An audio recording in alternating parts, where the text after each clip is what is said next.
Bhakti Siddhanta Saraswati Thakur Prabhupada ki jai. Nichilil Pavishti Shishima Bhakti Rakshak Sridhar Goswami Maharaj ki jai. Nichilil Pavishti Shishima Bhakti Dait Madhav Goswami Maharaj ki jai. Nichilil Pavishti Shishima Bhakti Pramod Puri Goswami Maharaj ki jai. Saparika Srila Prabhupada ki jai. Mahabhagavata Srila Gaurkishodas Babaji Maharaj ki jai. Srila Satchidananda Bhaktivinoda Thakur ki jai. Tadiya Avirbhava Mahotsav ki jai. Avirbhava Mahotsav Parangari Bhakta Vrinda ki jai. Maha Mahotsav ki jai. Sarvam Bhatta Vaishnava Sarvam Shri Jagannath Babaji Maharaj ki jai. Shri Gaudiya Vedanta Acharya Baldevudu Samprabhu ki jai. Shri Vishwanath Chakravarti Thakur ki jai. Shri Narottam Shamananda Srinivas Prabhu Trai ki jai. Srila Krishnadas Kaviraj Goswami Prabhu ki jai. Shri Sad Goswami Prabhu ki jai.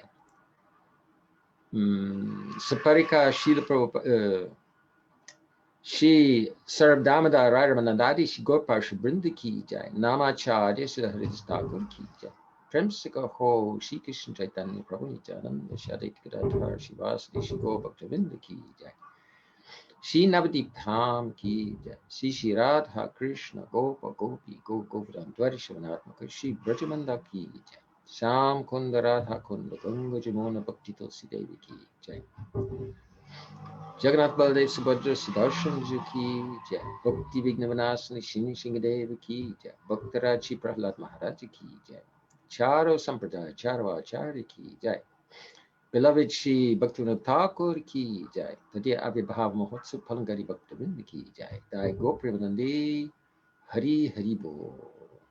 Hare Krishna. Thank you, Maharaji. Radhe. So, as it is the divine appearance day of Srila Bhaktivinoda Thakur, and it is now noon, we'll sing Yashomati Nandan, the midday arti. It's on page 237 of the Yellow Songbook.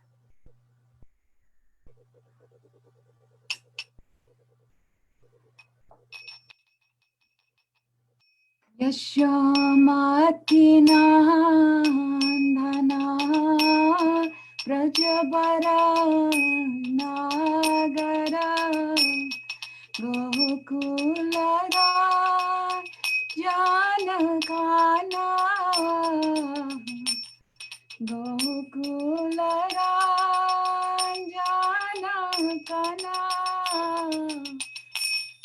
Gopi Paranadhana Madhana Manohara Gopi Paranadhana Madhana Manohara Kaliya Dhama Nagidhana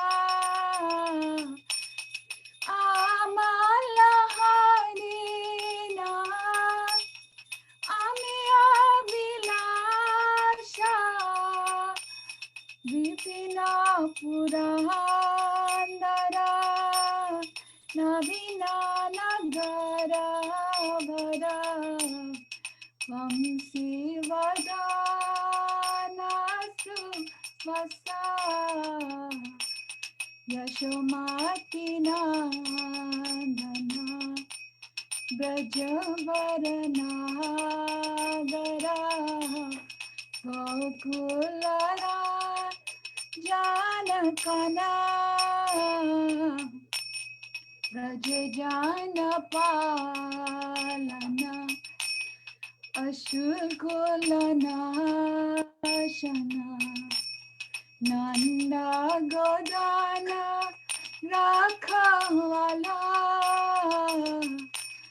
Govinda Madhava Nagnita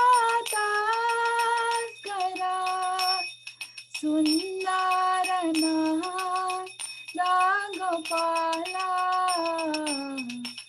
Yashomati Nandana Brajavarana Gokul जानकाना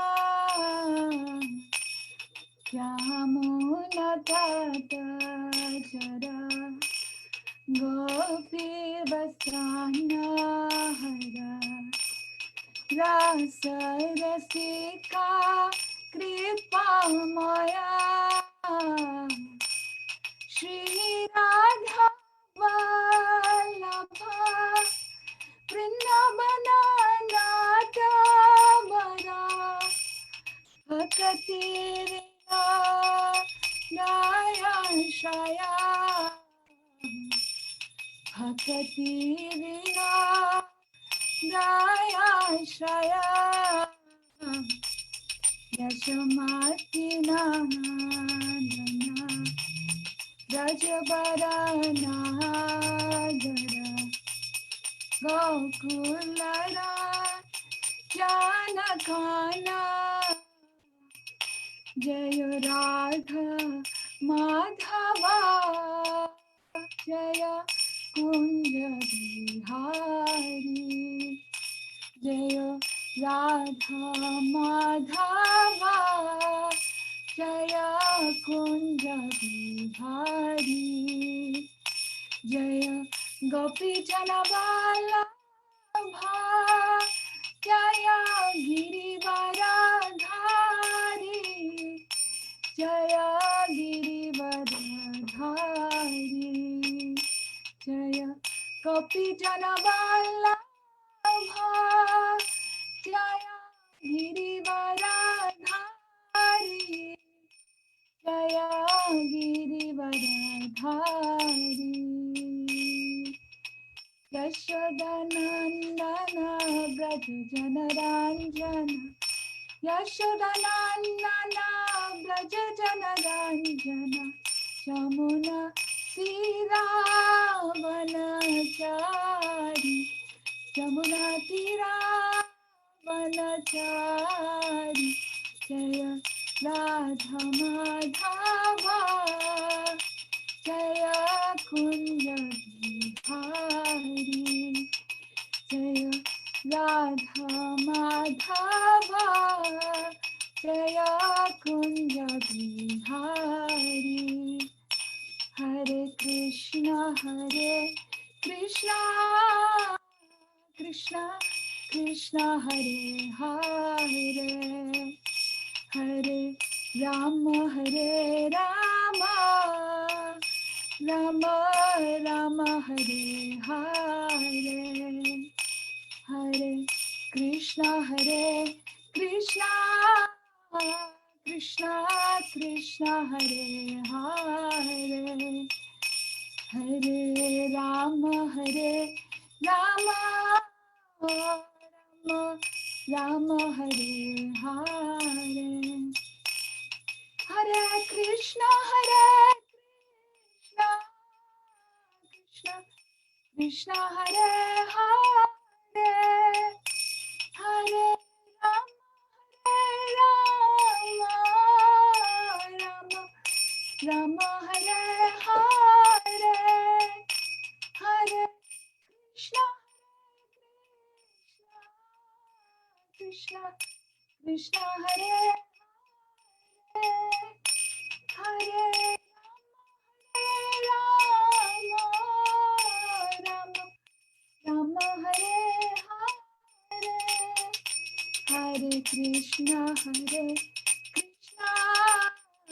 Krishna Krishna Hare Hare Hare Ram Ram Ram Hare Hare जय राधे जय कृष्णा जय राधे जय कृष्णा जय सच्चिदानंद जय गौरा हरि सच्चिदानंद जय गौरा हरि ठाकुर भक्ति विनोद ठाकुर भक्ति विनोद ठाकुर भक्ति विनोद ठाकुर भक्ति विनोद ठाकुर भक्ति विनोद ठाकुर भक्ति Vinod Jai Jaya Gurudev, Gurudev, Gurudev, Jaya Jaya Gurudev, Jaya Jaya Prabhupada, Prabhupada, Prabhupada, Prabhupada. Nitai Gaura Premanande, Hari Hari Bol. Srila Bhaktivinoda Thakur ki jai.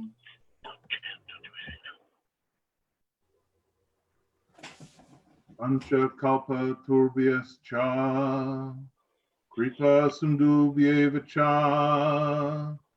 patitanam pavanabhyo vaishnavabhyo namo namaha. Om Gyantiram Dasya Yanjana Salakaya Chakshun Militam Yena Tashmai Shri Guru Namaha. Shri Krishna Chaitanya Prabhu Nityananda Shri Advaita Gadata Shivasadi Gaura Bhakta Vrinda. Together. Hare Krishna, Krishna Krishna, Hare Hare, Hare Ram, Ram Ram, Hare Hare. Can you hear me okay? Yeah, okay, great. Thank you. Thank you, Maharaj, Nemi Maharaj, for your beautiful Jadwani, and Radhika, as ever, thank you for your beautiful kirtan. Please accept my unlimited obeisances on this most beautiful, sacred, wonderful day of the appearance of Srila Bhaktivinoda Thakur. I feel inadequate to be able to speak or present on such a great and grave day, but at the same time, I really appreciate the mercy bestowed by Paramparam, by all the assembled devotees, that I may participate in a Sangha like this. This is the third of 4 festivals in 6 days, and it's been a truly beautiful experience. So thank you everybody who's attending now, and thank you everybody who's attended thus far and who's coming tomorrow, because you are my Sangha, we are your Sangha, and it's a wonderful experience. Bhaktivinoda Thakur is an extraordinary acharya, and we have 11 offerings coming up from a whole wonderful range of persons, both older and younger, from this country and other countries. It's really going to be a most beautiful, if you like, prasadam of offerings. So I'm very, very excited with our lineup of tremendous speakers. I'd like to introduce the first speaker. I'm going to use a cricket analogy. Forgive me for those of you who are not cricket fans, but in cricket, you've got 11 batsmen. So in case there are any Americans here, I'm going to the real fundamentals. You got 11 batsmen, and the first 2 batsmen have a certain quality about them, because they set the tone for the whole innings, and they've got to be strong. You know, you've got to put your strong guys in first. So this gentleman seems to always go first when he's speaking at these festivals, and I really appreciate his mood, which is a combination of. I won't praise you too much, because I know I'll embarrass you, but I just want to share from my heart. There's a sort of a graveness, a gravity of his tone, of his mood, and at the same time, there's a lot of Siddhanta, a lot of experience there.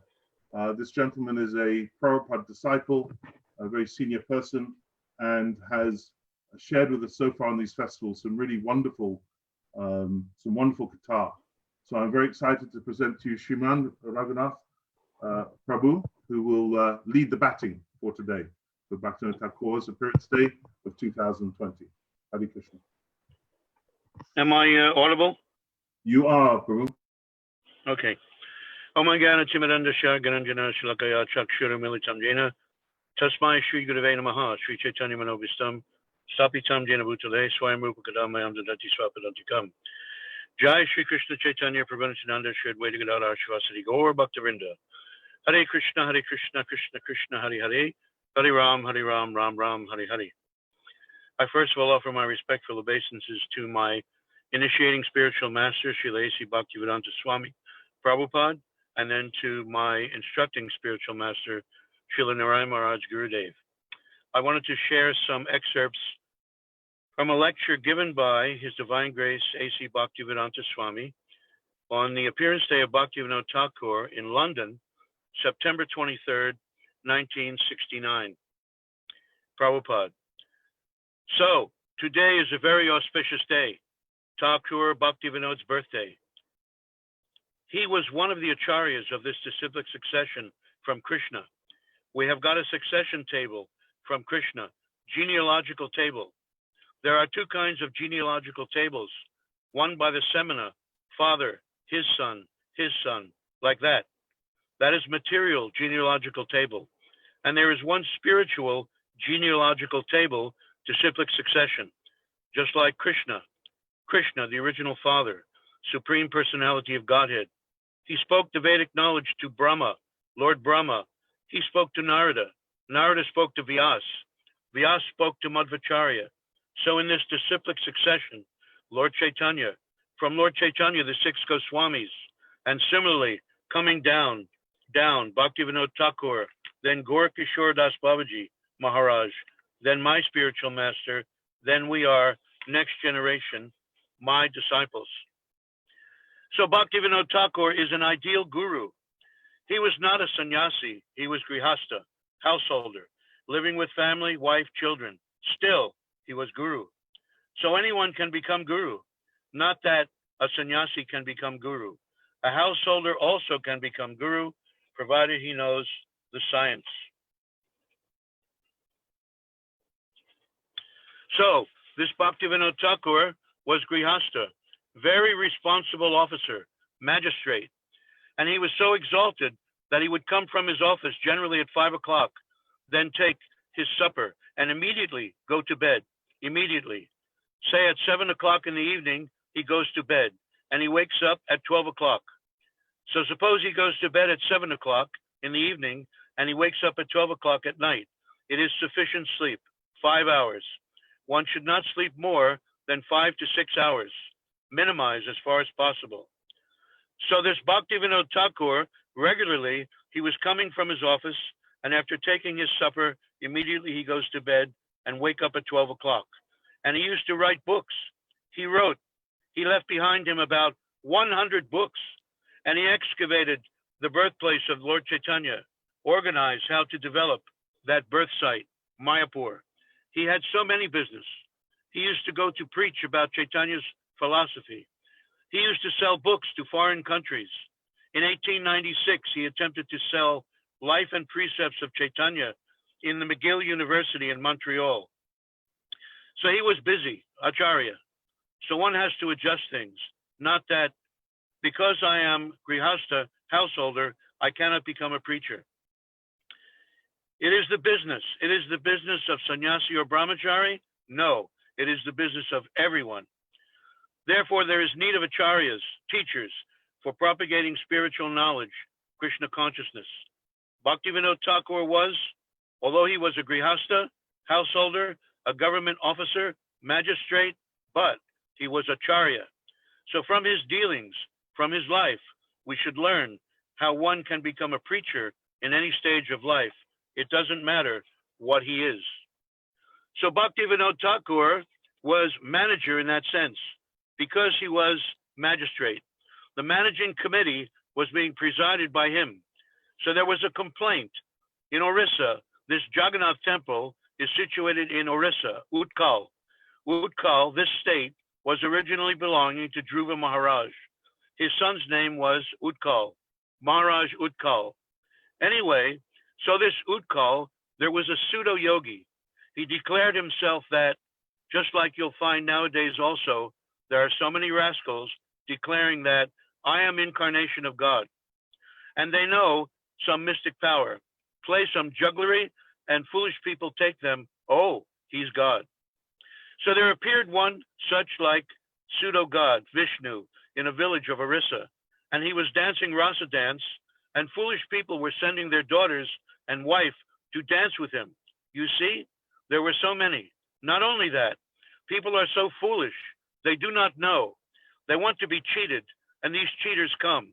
He declared that, I am God, I am Vishnu. So there were some sane men, they took objection. What is this nonsense? This man is dancing with ladies and girls? So they filed a complaint. At that time, it was British rule. They complained to the governor or the commissioner, very high officer. The commissioner knew that Bhaktivinoda Thakur, his name was Kedarnath Dutta, Kedarnath Dutta, his household name. So the commissioner of the division, he knew that Kedarnath Dutta is a religious man, and he's magistrate in charge. So he handed over the case for inquiry. What is this complaint? You please inquire and do the needful. So he was pure devotee, and he understood that this rascal is a bogus man, cheating people. I must inquire. So he went to the village in plain dress with some constables, police constables. They were also in plain dress. And as soon as he approached that rascal yogi, the yogi said, oh, you are Kedarnath Dutta. So very nice. You are, I shall make you king of India. Please don't try to bother me. Because he could know that Bhaktivinoda Thakur has come to inquire about my Rasa Leela. So Bhaktivinoda Thakur first of all said, sir, you are such a great yogi. Why are you in the village? Why don't you go to Jagannath Puri? There is temple, and Lord Jagannath is there. Better you go there and see the Lord and be happy. Why you are in this village? The yogi replied, oh, Jagannath, that is made of wood. I am personally the Supreme Lord. That is made of wood. Oh, then Bhaktivinoda Thakur, he was devotee. He became fire. So Bhaktivinoda Thakur became very much, because a devotee cannot tolerate blaspheming another devotee or God. So as soon as he said that, why shall I go to Jagannath Puri to see the wooden Jagannath? I am personally Vishnu.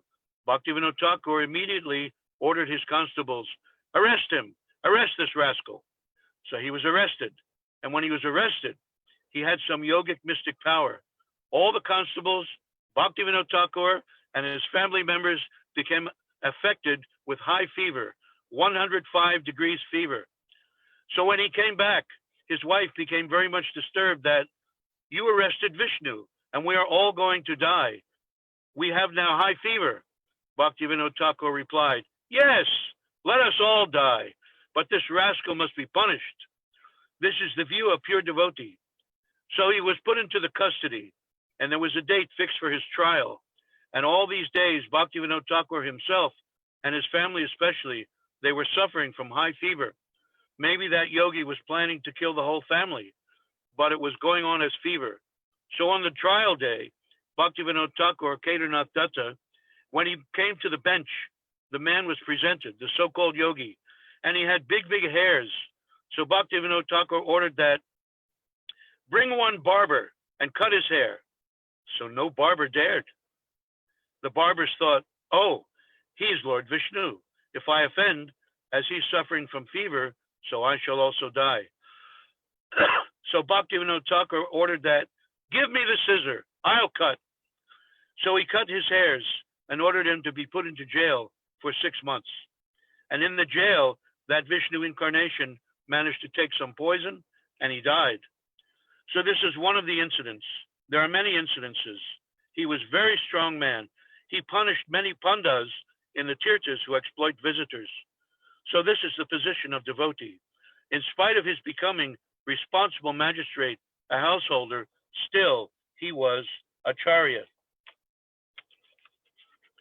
So this Bhaktivinoda Thakur's birthday, we should adore, we should worship, because in the modern age, he reintroduced the disciplic succession. From Chaitanya Mahaprabhu, 500 years ago, Chaitanya Mahaprabhu taught this philosophy, but within 200 years, because this material world is so made that whatever you introduce in due course of time, it will deteriorate. You make a nice house, but after 100 years, 200 years, or nowadays, even after 50 years, it becomes dilapidated. This is the nature's law. Kala, time will destroy everything. Now, British Empire, such a big, vast empire. Now it is finished. The time will make everything finished. That is material. Anything material, it has birth, it has growth, it has got some opulence, then dwindling, then finished. That is the way of material. So we are interested in spiritual subject matter. Therefore, the process is ado guvashrayam. One has to accept a bona fide spiritual master. That is our process. Without accepting a bona fide spiritual master, we cannot make any progress. It is impossible. So Bhaktivinoda Thakur happens to be Acharya, one of the Acharyas, and he has left behind him many books, Chaitanya Shikshamrita, Jaiva Dharma. These are very important books. They're in Bengali, in Sanskrit, and many songs. He has prepared many books of songs. So we are trying to present Bhaktivinoda Thakur's books also in English translation. Gradually, you will get it. So adoration, our adoration worship to Bhaktivinoda today is so that he may bless us to make peacefully progress in Krishna consciousness. And I just wanted to make two quick points of my own. When Prabhupada says here, Bhaktivinoda wrote so many books, gradually you will get it. I took that to mean not only gradually will you get his books, but gradually you will understand the deeper and deeper and deeper and deeper meanings of Bhaktivinoda's books as time goes on. Because we have to remember that Bhaktivinoda Thakur is Kamala Manjari in Braj Leela. So therefore, who could possibly be more qualified to write about Braj Leela, about Krishna and Radha and Krishna's Astakaliya Leela, than a personality who is directly participating in it for eternity? And this is Bhaktivinoda Thakur. This is Kamala Manjari. So on this day, we humbly submit our prostrate obeisances to Srila Bhaktivinoda Thakur, that he may bless us to continue and ultimately reach the highest goal of spiritual life. Thank you very much. Hare Krishna. Haribol. Really powerful, Prabhu. Thank you. Actually, when I was researching for my for what I should share today, my offering today, I read that speech a couple of times by Prabhupada. It was such a thick, a beautiful honorification of Bhaktivinoda Thakur. And it's staggering. I mean, I've heard it many times, but it really is staggering that a Grihastha who had a very responsible job in the British Raj was able to produce over 100 books. I mean, it's absolutely mind-blowing. It reminds me a little yesterday of when, was it Sundar Gopal or someone else mentioned that Jiva Goswami wrote 400,000 verses. The output of these acharyas is astonishing. But also at the same time with Bhaktivinoda Thakur, somehow he's relatable and accessible. And as a Grihastha, it gives us all the aspiration that we can also preach and distribute the holy name. He seems to be on an incredibly elevated level and yet be very accessible at the same time. So thank you, Prabhu. Yashodananda Prabhu, can you just have a look at the chat quickly? Oh, we got to change? Ah, okay. Fine. Okay, great. So next, I'm very happy to present somebody who's been making a real impact in the festivals recently with some, when he comes online and starts speaking, it's like a torrent of knowledge combined with heartly enthusiasm. So I'm full of expectation and anticipation for the next speaker, who is Shriman Vipin Bihari Prabhu. Okay. Haribol Prabhu. There he is. You just need to unmute.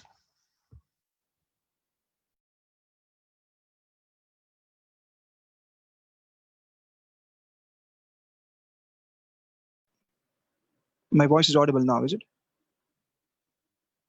Okay, yeah. Thank you so much, Prabhuji, for inviting me again. I'm a makeshift arrangement today because I was not supposed to speak. I was rushing to Gopinath Bhavan. Just got a call that some people canceled. So yeah, I'm just chipping in with whatever little. Yeah, thank you so much. And my Dandavat Pranams to all the sannyasis, to all the devotees here. Vandeham Shri Guru Shri Padkamalam Shri Guru Vaishnavanash Shri Rupam Sagrajatam Sarvadaragunathan Vitam Tam Sujivam Sadvetam Savadhutam Parijan Saitam Shri Krishna Chaitanya Devam Shri Radha Krishna Padan Sarvangalita Shri Vishakhan Vitanash. First of all, I offer my humble obeisances at the divine lotus feet of my most worshipful spiritual master, Nityalila Pravishtom Vishnupada Shrota Shata, Shri Srimati Bhaktivedanta Narayan Goswami Guru Maharaj Ji. Then I offer my humble obeisances at the divine lotus feet of Abhinna Guru Pada Padam, Nityalila Pravishtom Vishnupada Shrota Shata, Shri Srimati Bhakti Vigyan Bharati Goswami Maharaj Ji. And then to all the Rupana Guru Varga, and then to all the assembled devotees, please accept my humble obeisances. As Prabhuji just rightly mentioned, that the unlimited amounts of scriptures and the words which they have written is something which cannot be even spoken about. That it's so vast that to give it a comparison of a sea is an understatement by millions of light years. You touch the book of any acharya, just like Bhaktivinoda Thakur has opened this storehouse. Not only he encouraged people to start off Nam Hatta, to have Nam Hatta centers, but I think each of his kirtan, each of his word is a Nam Hatta in itself. You take one word of Bhaktivinoda Thakur, it opens up a storehouse of so much of other explanations that eventually what really happens, just like Shri Vishwanath Chakravarti Pad says at the beginning of Srimad Bhagavatam, that Nigam Kalpatro Galitam Phalam Shri Shukha Mukhad Amridrav Sangyutam Pibat Bhagavatam Rasamalayam. It's the alay, it's the house of rasa, it's the house of taste. And Muhuraho Rasika Bhuvi Bhavuka, just like Srimad Bhagavatam is inviting everybody to come and hear Srimad Bhagavatam, here Srila Bhaktivinoda Thakur is also inviting everybody to come to Gaur Leela. He himself decided that he would want to go to Brajmandal to perform bhajan. And at that particular time, as we all know, that Sri Tarkeshwar Mahadev, Lord Shiva, came to him in a dream and said that no, the land of Kali Yuga, the Dham of Kali Yuga is Sri Navadvip Dham. So the most important personality in terms of Gaur Kam, Gaur Dham, and Gaur Nam. The Dham of Srimad Mahaprabhu manifested by Sri Bhaktivinoda Thakur. All the places what we see right now, the entire Navadvip Mandal Parikrama, the word Navadvip on a world level, on a map level, is only because of Sri Bhaktivinoda Thakur. Gaur Nam, the name of Srimad Mahaprabhu, and Gaur Kam, the work of Srimad Mahaprabhu, which he started off. I was reading that how some people talk about the different ways of preaching of Sri Bhaktivinoda Thakur and Sri Bhaktisiddhanta Thakur Prabhupada. That Sri Bhaktivinoda Thakur was very approachable. He was, something who would accommodate, just like you read his Chaitanya Shikshamrita. He is able to give space to everybody. On the other hand, we have his son, Sri Bhaktisiddhanta Saraswati Thakur Prabhupada, who would not give space for anything. Not that he is rude, not that he's not that all encompassing, but then the emergency which he applied, the nature that we don't have a lot of time left, so other things cannot be included. Sri Bhaktivinoda Thakur was the president of Sri Jagannath Puri Temple. He was giving Harikatha every day at Vishnu Mandap. At Vishnu Mandap, all the many hundreds of people would come to hear from him. One time, Sri Bhaktivinoda Thakur was there, and at that particular time, he said that I have to go out for some work. So, hey, Bimla Prasad, you take the lead and then you speak Harikatha. Okay. At that time, Srila Prabhupada came, and Prabhupada started speaking. First day, there were about like 200 devotees. But he spoke the truth as it is. Next day, it reduced to 100, then to 50, then to 10, then to 0. Bhaktivinoda Thakur came back after 4 or 5 days, and he saw the Vishnu Mandap completely empty. He said, what really happened? He said, nothing. You asked me to speak Harikatha, I did. He said, so, but then where are the people? He said, I spoke as it is. It feels like that many of them didn't like it. So now with this example, one may start seeing differences of preaching as if Bhaktivinoda Thakur did not speak the truth as it is. No, he did. One has to really delve deep into their writing. In fact, in one of his lectures, he even says that the smart Brahmins have a role to perform. Providence must have a reason behind having even karma kand in the system. Even this karma kand philosophy, which is not appreciated by the Vaishnavas, which is something which is an impediment as per Narottam Das Thakur, that karma kand, jnana kand, sakaler visher bhand, that all these things are impediment. But even Bhaktivinoda Thakur has included that because he is helping everybody to make a gradual progression towards bhakti. Prabhupada would say that everyone cannot take the elevator. Some people would go by stairs. Similarly, Bhaktivinoda Thakur's writing is like this, that he would gradually and slowly make you come and accept, this particular path of bhakti. He, especially when it comes to when Srila Saraswati Thakur Prabhupada, he decided that he would want to perform bhajan, alone in Mayapur, because he would say that I do not find any listeners who can hear Harikatha. Then at that particular time, Srila Bhaktivinoda Thakur told him that Mahaprabhu would not be pleased with you if you decide to only do bhajan. Mahaprabhu is not going to be happy if you only want to do your secluded bhajan. So when Srila Prabhupada was sitting in Mayapur alone, one time what happened that a little piece of paper which had the 4 instructions given by Sriman Mahaprabhu to Sri Sanatana Goswami, that piece of paper flew in the lap of Srila Saraswati Thakur Prabhupada automatically. And that's when he understood, oh, this is what Srila Bhaktivinoda Thakur was telling him, that you must come out and revive this whole movement of Krishna consciousness. In one of the dashakams, the Virha Dashakam of Sri Bhaktivinoda Thakur, this is being written by one of the disciples of Sri Saraswati Thakur Prabhupada. He says, Amanda Karunya Guna Kar Shri Chaitanya Devasya Dayavataraha Sa Gaur Shakti Bhavita Punah Kim Padam Disho Bhakti Vinoda Deva. When would that come that I would be able to see that Bhakti Vinod Dev again? The one who set up the perfect example of a Grihastha life. The one who would chant at 2:30 in the night. And the neighbors would say that at 2:30 in the night when he would get up, the neighbor next door, he could hear Srila Bhaktivinoda Thakur calling the name Krishna with such an intensity as if Krishna was standing at some distance from him. As if he was trying to call out Krishna, that, hey Krishna, please listen to me. He said, I could hear the intensity of chanting of the holy name of Srila Bhaktivinoda Thakur at that time. That Bhaktivinoda Thakur, who with his own body went to the loka of the Devatas. The Devatas were discussing about one particular shloka, as we all very famously known shloka, Apichet Suduracharam Mam Bhajate Mam Ananya Bhag. Sadhure Vimantavyate Samyak Vivastito Istita. Krishna said that anyone, somehow, if he commits an offense, even a grave offense, that person should be considered as a devotee. Sadhure Vimanyate. I am saying you should see him as a devotee, even if one makes a big mistake. Not regularly, somehow by mistake because of some prarabdha or even Daiv Vashataha.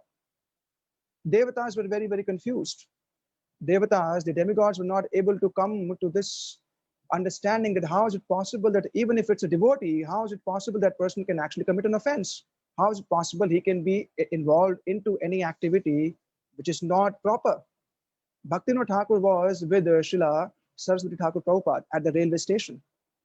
And Srila Prabhupada write this, that I saw that for some time, for some moments, Srila Bhaktivinoda Thakur, with his own body, Sa Sharir, with his own body, he went to the abode of the Devatas, and there was this assembly going on, and in that assembly, he was the one who was able to reconcile this particular shloka, which was very confusing to them.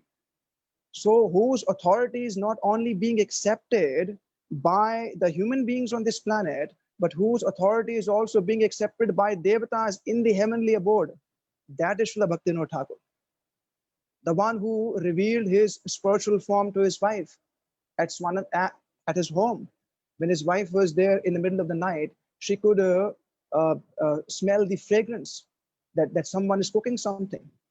At that time, Srila Bhaktivinoda Thakur was sleeping. She came and she saw that there was no one in the kitchen. And then again, when she looked at Srila Bhaktivinoda Thakur, she saw that the body of Srila Bhaktivinoda Thakur had perspiration, as if he is assisting someone in the kitchen.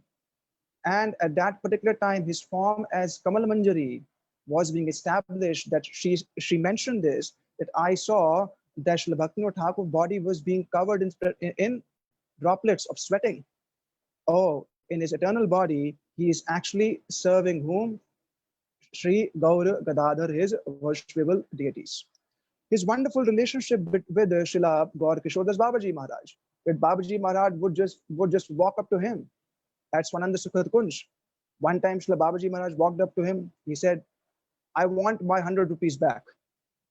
He said, why? He said, I gave 100 rupees to you. I want that 100 rupees back right now. He said, right now I don't have it. Vimla Prasad has gone to Calcutta. Let him come back. Once he comes back, I'll give that back to you. He said, no. I want that 100 rupees right now. Then Srila Babaji Maharaj was so adamant that Bhaktivinoda Thakur somehow arranged and gave it to him. And then Srila Gaur Kishore Das Babaji Maharaj immediately sent that 100 rupees with the Vaishnavas who were actually going to Vrindavan.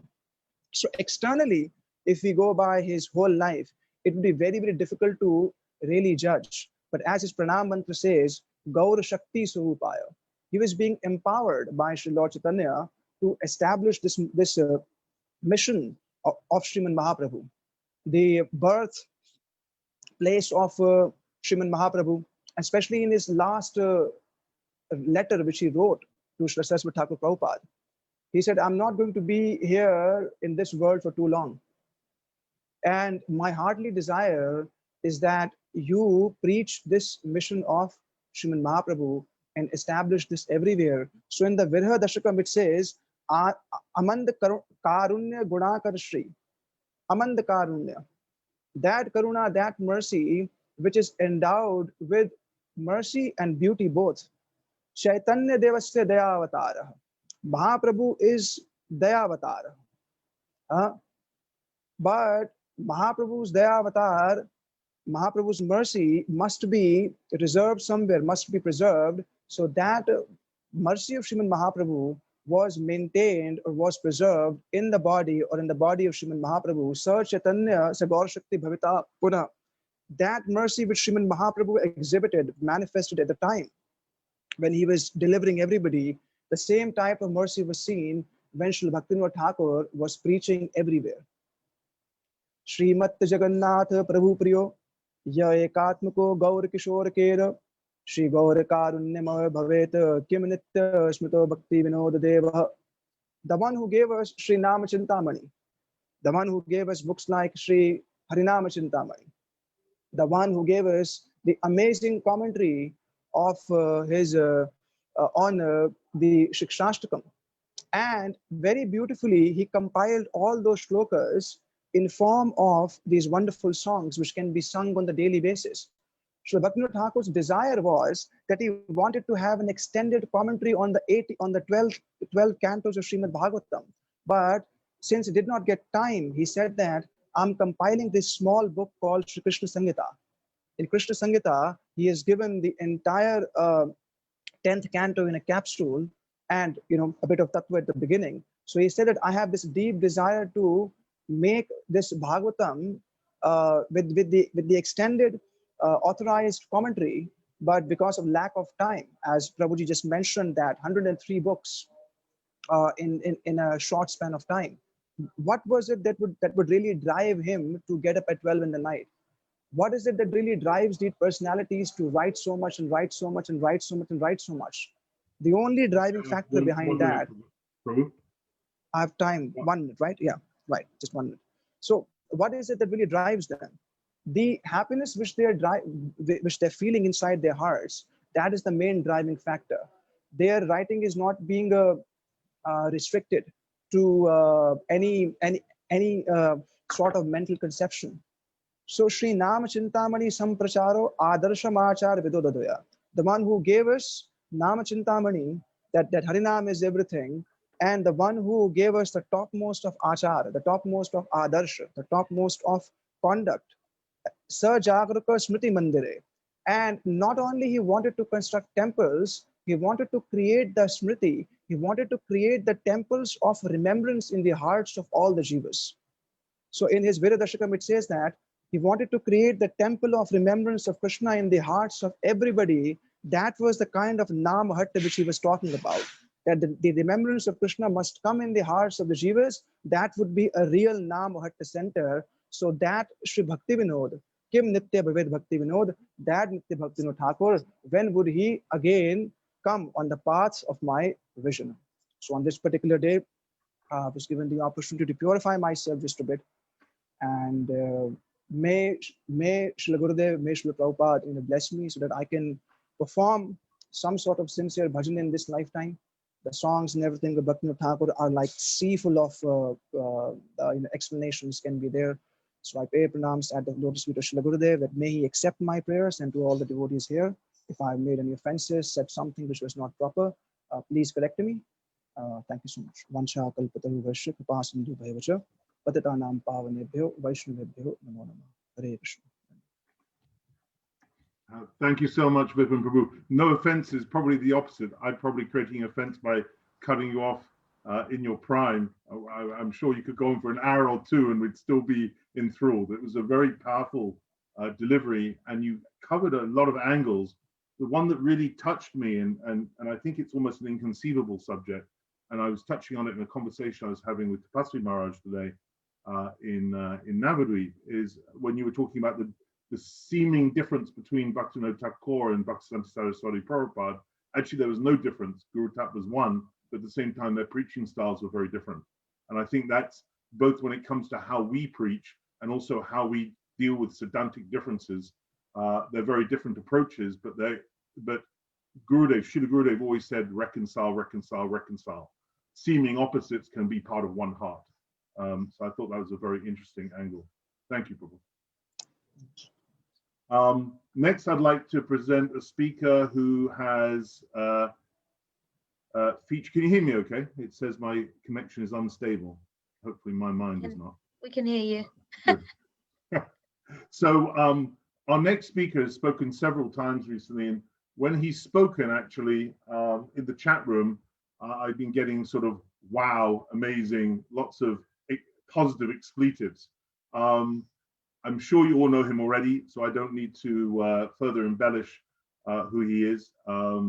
He's a very senior sannyasi and always delivers a very powerful and beautiful message with a lot of conviction.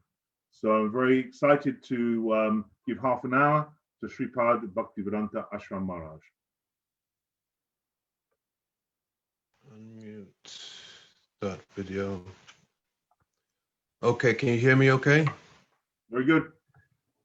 Om Jnana Timirasya Jnananjana Shalakaya Chakshun Militam Jena Tasmai Shri Guruve Namaha Guruve Chandraya Rakaya Talaya Krishna Krishna Bhaya Bhaktaya Mo Namaha Vankalpaturuscha Kripasandeva Patitanam Pavebhyo Vaishnavebhyo Namo Namaha Ashram Namo Maharaj, Bhaktivinodaya Sachidanandane Goshakti Sarupaya Rupanuga Varayate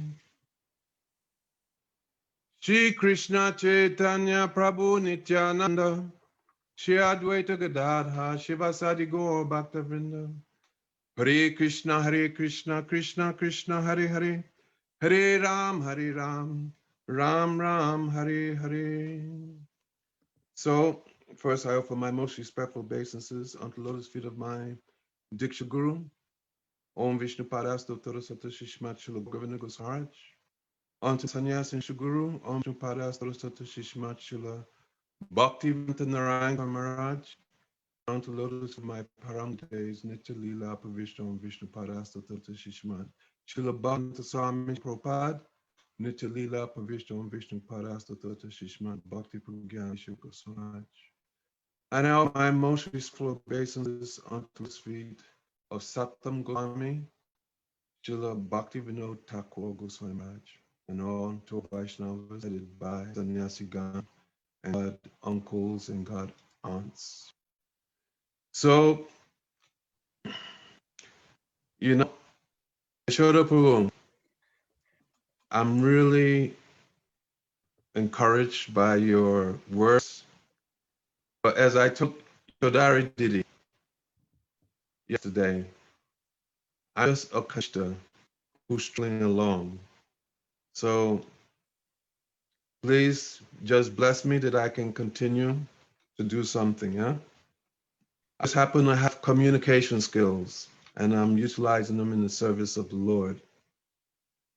But speaking of communication skills, devotees spoke before me.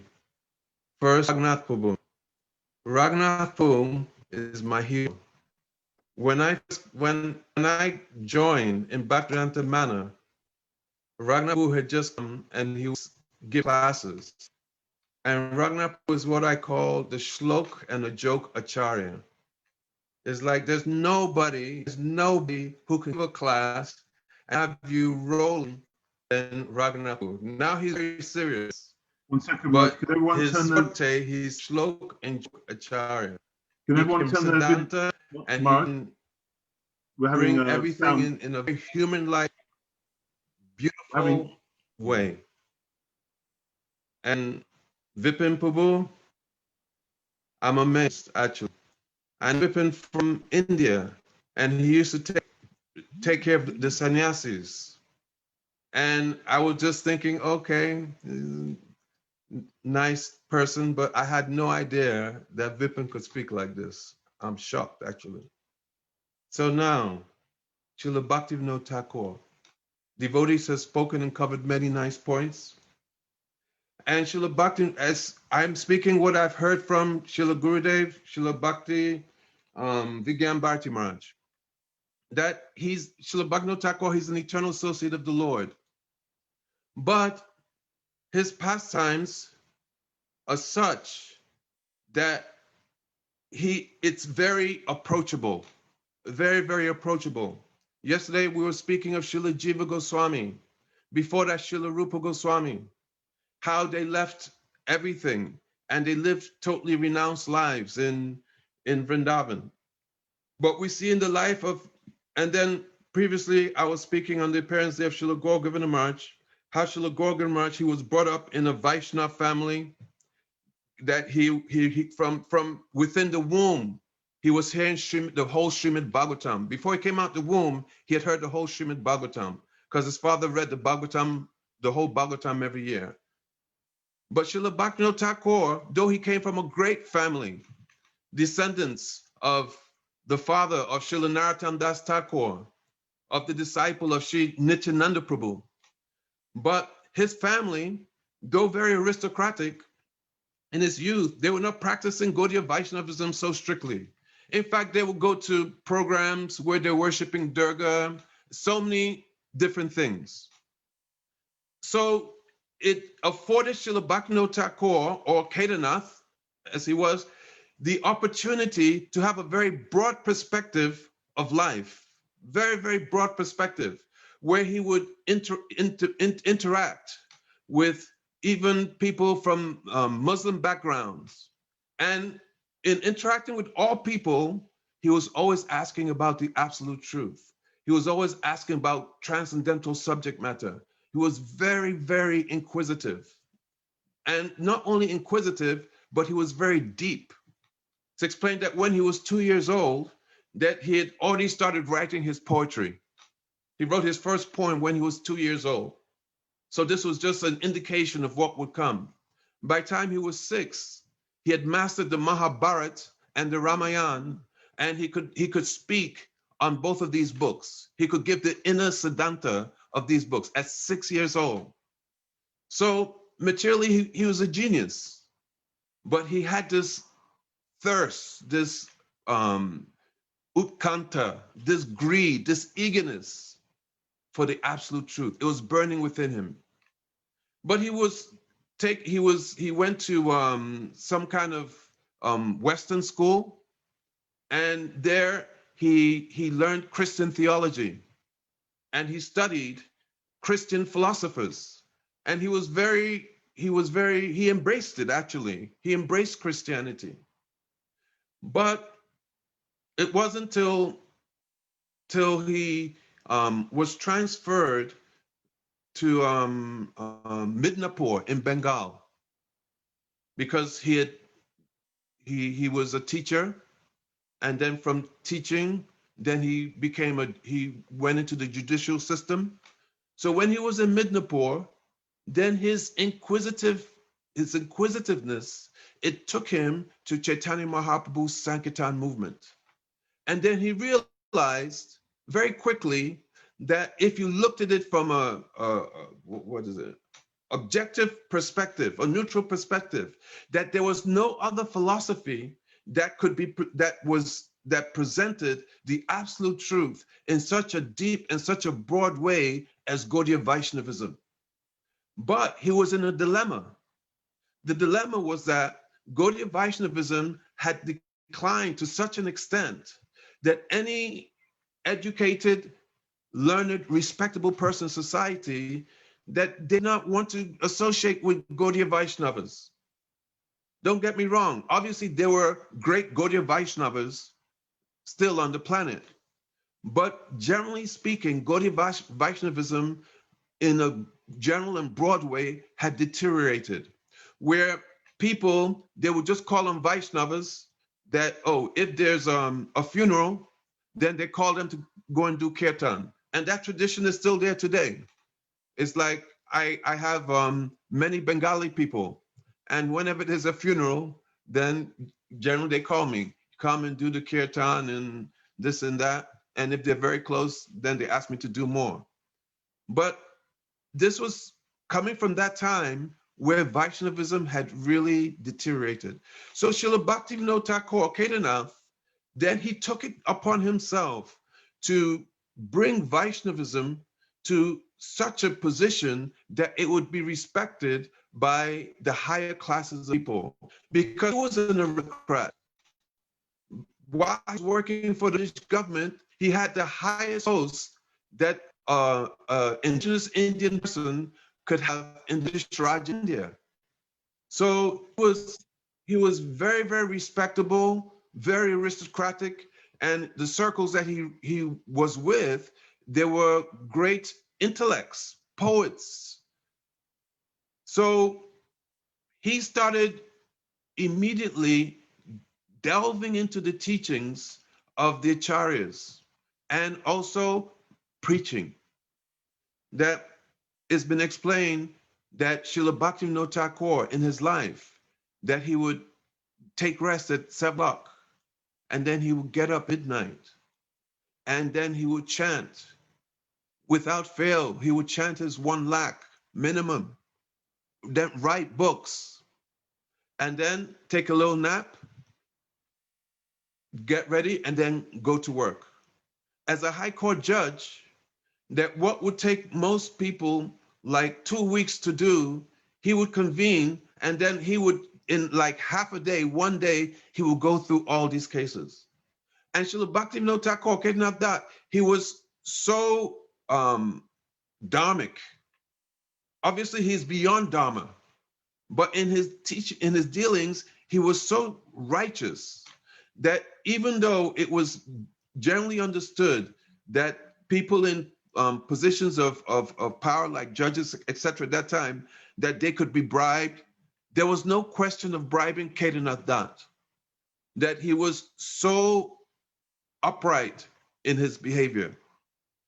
This is exemplified in the story with this mystic, Bishishakane, that it's already been explained how he was claiming to be Mahavishnu, and then he was even engaging in Ras Lila and polluting the young ladies.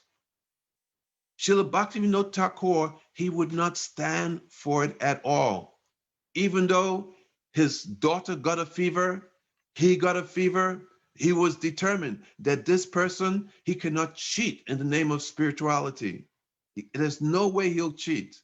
and he was ready to die, but this person must be punished.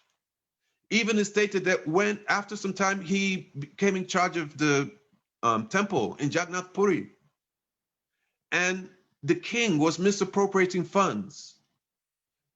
Kedarnath Dat, he disciplined the king, and he made the king have to pay so much towards the bogue offerings of Lord Jagannath, to such an extent that he depleted the treasury of the king. It stated, I read a book, Satam Goswami, and it stated that the king, he became so angry that he hired 50 priests to do tantric mantras to kill Bhaktivinoda Thakur. But at the end of the period of chanting the mantras, the reverse happened and the king's son died. So this was Bhaktivinoda Thakur. He was so strict, but at the same time, by the upbringing that he had, he was so broad. He could encompass, and he had a universal vision of all the different religions. And he saw how all the different religions, that they actually were dealing with the one same absolute truth, but dealing with it on different levels. And in this way, he was able to encompass all.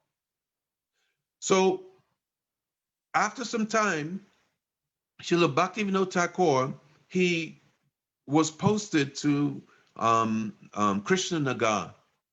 And in Krishna Nagar, very close to Navadvip, because he started to go to Navadvip, and he actually wanted to go to Vrindavan and live in Vrindavan. He had already decided that he'd get a place near, he got a place by Radhakund, and that is still there on the book of Radhakund. But Lord Shiva came to him and told him you have too much service to do in Navadvip. So you go to Vrindavan, but you come back. How much time I got? How much time have I got? Are you sure then, Nanda Prabhu?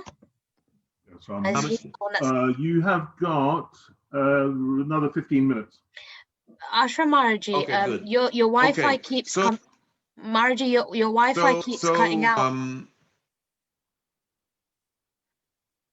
My Wi-Fi? Yeah, or your internet keeps like going down. Am I cut out? Hello? Yeah, you're audible. Now you're audible, but You it go keeps in and cutting out, out. Maharaj. Can you hear me? Yeah. Is there a more reliable spot? Okay. So listen, if it's cutting out, you go to something else then. No, it's not that bad. You just need to. Is there a better spot in your property to speak from? Okay, you see, that's why I walk in the hallway. That's a good spot. Ah. Yeah, great. Okay, let me go. Thanks, Mark. Okay, so is it better now? Yes. Okay, good. Okay, so then Srila Bhaktivinoda Thakur, now he was in Navadvip. He was serving in Krishna Nagar, but at the same time, he was spending time in Navadvip. So there's a place, Surabi Kunj in Godrum.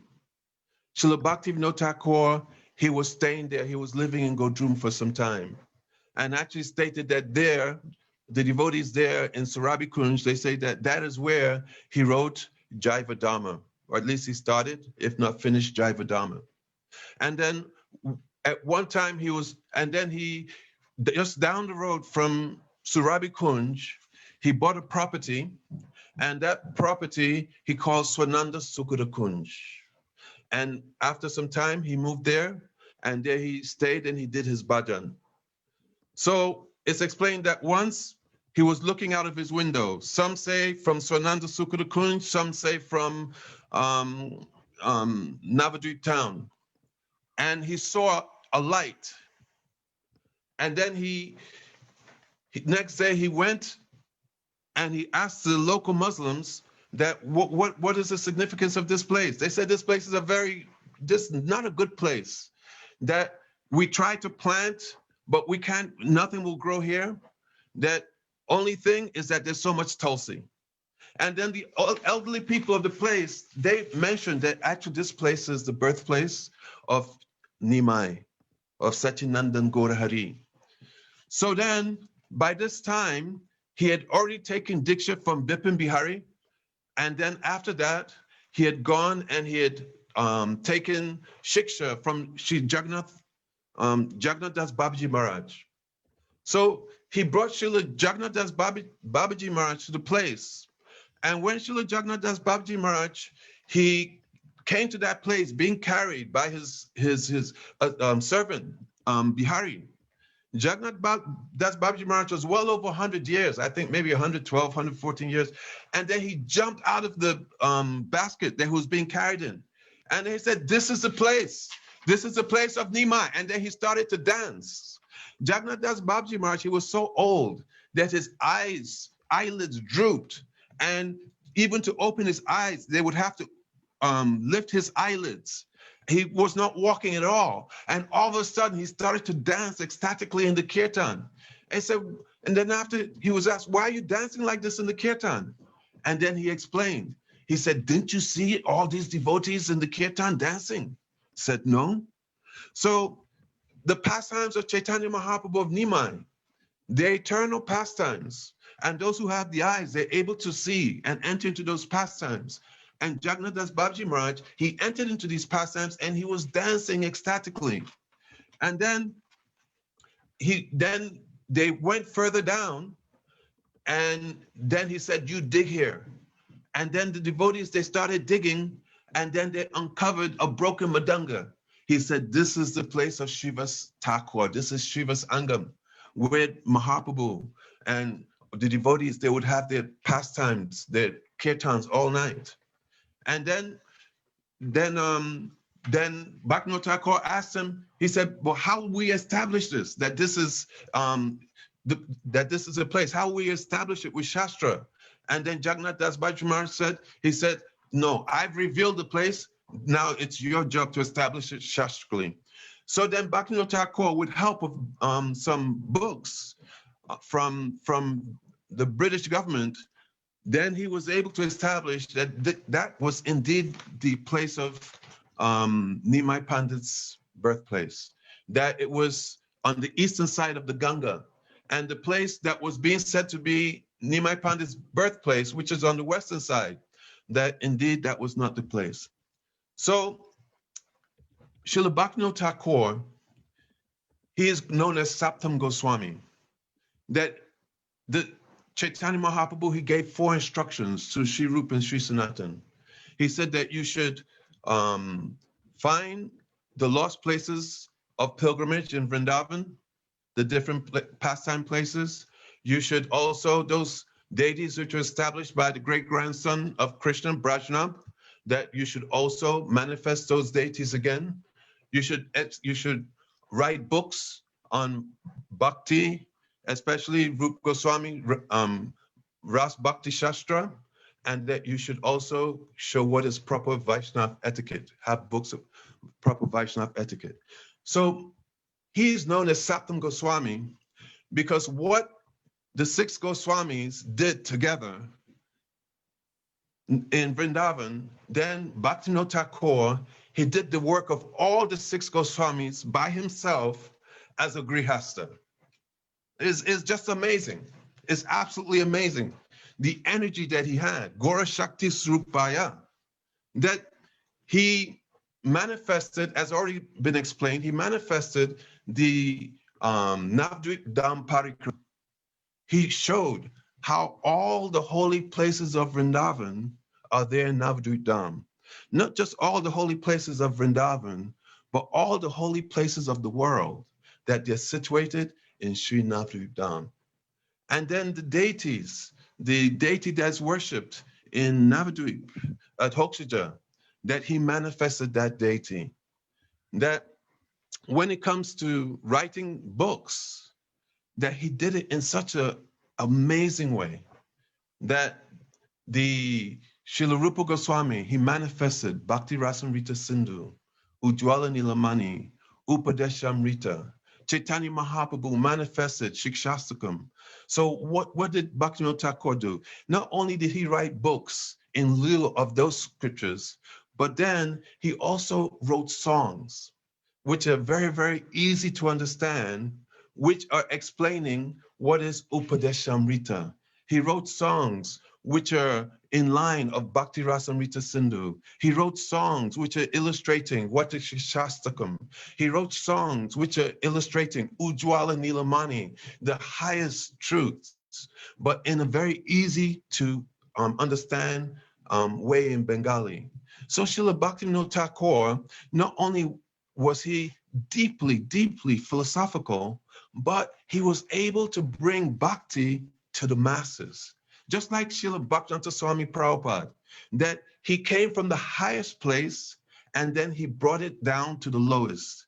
So you see that this universal vision that Srila Prabhupada had, this is coming from Srila Bhaktivinoda Thakur. Srila Bhaktivinoda Thakur was just in the same mood. So much so that you have that he wrote in vernacular Bengali. He actually wrote songs for those people who are following different type of apasidantic paths. Then he wrote in a way to bring them on the path. And Srila Bhaktivinoda Thakur, by his life, then he showed what is the proper way for a devotee to act in their life, especially for grihastas. That now we're coming line of Srila Bhaktivedanta Narayan Maharaj, and he has opened the doors for us to enter into so many high conceptions. But Srila Bhaktivinoda Thakur, by his life, he showed that yes, that this is our treasure, that Srila Rupa Goswami has brought this for us. But you have to live your life in such a way that you can be a receptacle of this, that you can actually receive it. So he showed that he did such a strong sadhana bhakti. It is not that we're going to start reading like Ujjwala Nilamani, Hansa Dutta, and all these other books, and then we just have no kind of sadhana bhakti, we have no kind of practice, and think it's going to work. No. What will happen is that will degenerate and become Prakrita Sahajas. And that is exactly what Srila Bhaktivinoda Thakur was fighting against, even though he was so broad-minded. But at the same time, he had this nature that he did not like cheating. He was very, very strong on that. So he fought so strongly to bring bhakti to its respectable level and present it to people in such a way that it was easy for them to follow, but at the same time to show them actually what is the proper path. At the time of Srila Bhaktivinoda Thakur, there was so much Prakrita Sahajism.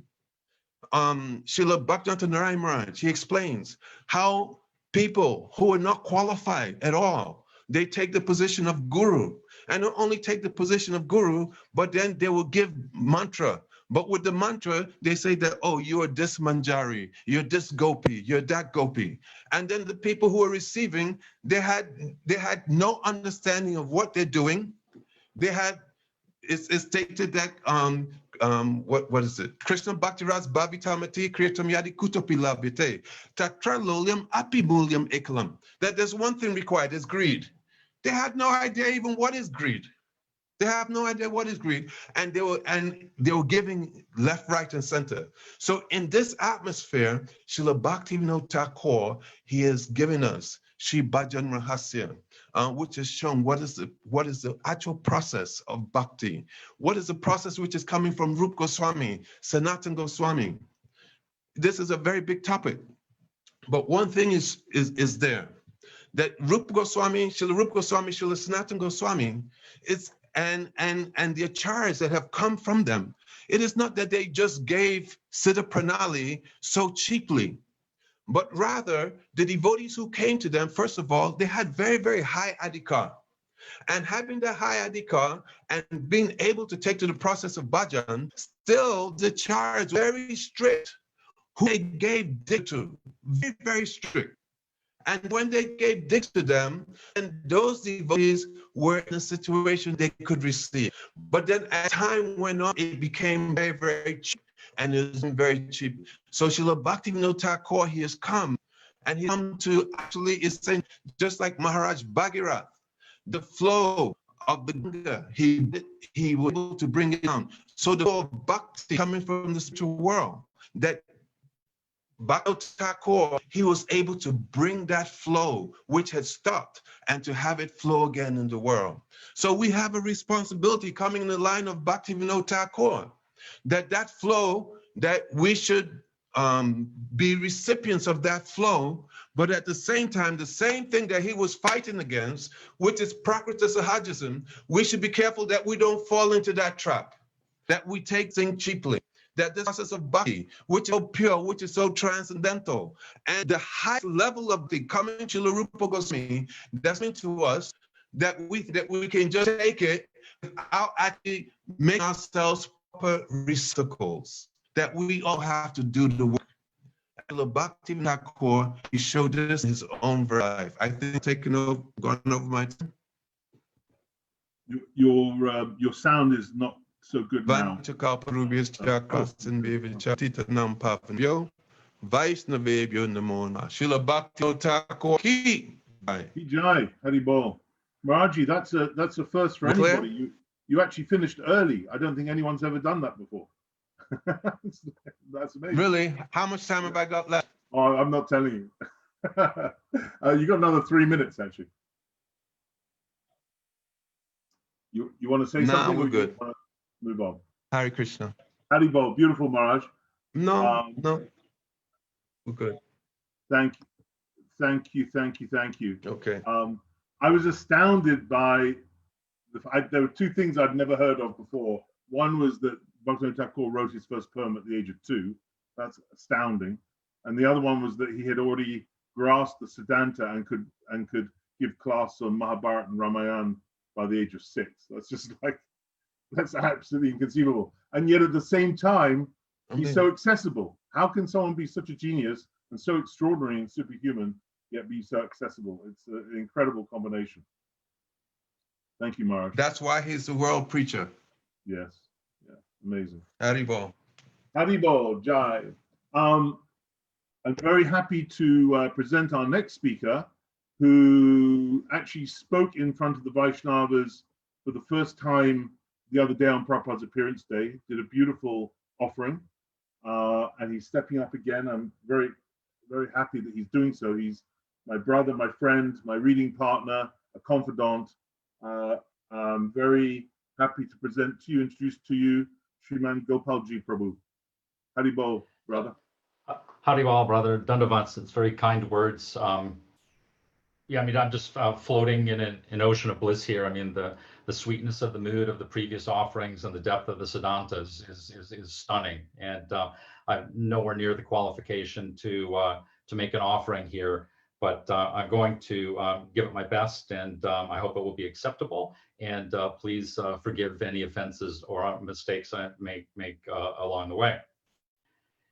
Om Gyan Tirmandasya Gyanjana Shalakaya Chakshura Militam Yena Tashmai Shri Guruve Namaha Namo Vishnu Padaya Radikaya Priyatmane Shri Srimad Bhaktivedanta Narayani Dinamine Namo Vishnu Padaya Krishna Prashtaya Bhutale Srimadi Bhaktivedanta Swami Dinamine Namo Vishnu Padaya Krishna Prashtaya Bhutale Srimadi Bhakti Siddhanta Saraswati Namine Namo Gora Kishoraya Shakshad Varagya Murtaye Vipralambara Sambodhe Panabhujayate Namaha Namo Bhaktivinodaya Sakchidananda Namine Gora Shakti Swarupaya Rupanuga Rangayate Goravir Bhava Bhuvem Stam Nirdesta Sajjana Priya Vaishnava Sarvabhoma Shri Jagannathayate Namah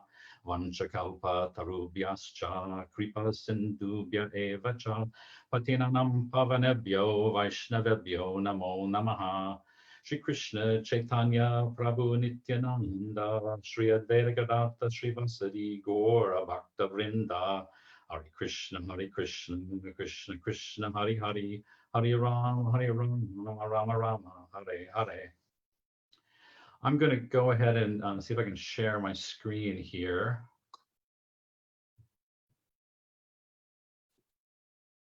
Can you see it? Yes, we Thumbs up if can. you can. Yes, fantastic. Thank you. Thank you. So Dandavat pranams to the assembled devotees led by the sannyasis and senior devotees, as well as to all Vaishnavas everywhere. All glories to Srila Bhaktivinoda Thakur on the auspicious occasion of his appearance day. And here we go.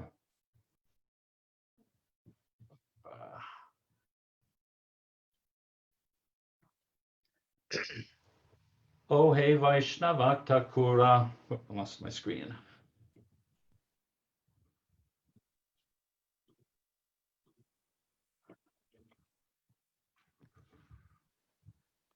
Oh, hey, Vaishnava Thakura, Doyara Sagara Edasi Karuna Kori, Diapara Chaya, Soroheya Maya, Tomera Charana Dori, Chaya Bega Domi, Chaya Dosha Sodi, Chaya Guna De Hodasi, Chaya Satsanga, Deho he amari bosachi sangera ase ekakiya mara nahi paya bala harinama sankirtane tumi kripa kori shradabindu diya deho krishna namadane Krishna se tomara Krishna dite paro tomara shankara diyache Amito Kangala, Krishna Krishna Boli, Dahita Pache Pache.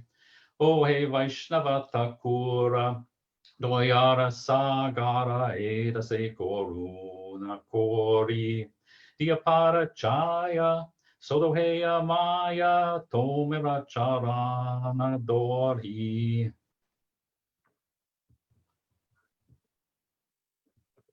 So as many of the previous speakers have described, it's actually one of the most incredible things about Srila Bhaktivinoda Thakur, that as exalted as he is, that he is really accessible, and especially for someone like myself, a Grahastra, he's been an important part of my journey, and learned so much through his teachings, through his example, through the shelter of the people that I've been reading with and studying with. And he was, as all the previous speakers described, I mean, he was working as a professional, very involved in family life. And this quote really struck me, and I'm just going to read it here. If one sincerely takes shelter of the holy names of Krishna by chanting Hare Krishna, he will achieve spiritual perfection within the compass of his normal daily activities. And for someone like me, who's definitely in Grahastra mode, that's something I find very comforting, and it helps with the accessibility and relatability. I often sometimes feel like I'm leading a double life as I struggle to dovetail bhakti with everyday family and work responsibilities. And Srila Bhaktivinoda Thakur's inspirational life story really offers a perfect demonstration of how to be a pure devotee in all aspects of life. Many of the previous speakers highlighted interesting aspects of his life on earth, so I'm not going to cover a lot of the notes that I've made. But just in terms of his householder experience, he was married twice, widowed, had a dozen children, including, of course, Sri Bhaktisiddhanta Saraswati. As I was doing the research for this offering, one of the things that really struck me was his high level of integrity. Ashram Maharaj-ji was talking about the fact that he was completely integral, would not even consider taking any bribes. And you know, one of the things that I was very inspired by was learning that just in terms of being able to provide for his family, he ended up, you know, in a very good position. But along the way, he refused many well-paid positions that he didn't believe were in alignment with his values. And in terms of his productivity, which has been talked about before, just his daily schedule is shocking. just four categories. I mean, work, which he was able to dispatch, position of great responsibility in about 6 hours a day. He was said to have studied and chanted japa for about 4.5 hours. He would write for 8.5 hours, and it would leave him about 3 hours for sleep. Just incredible that he was able to maintain this as he was.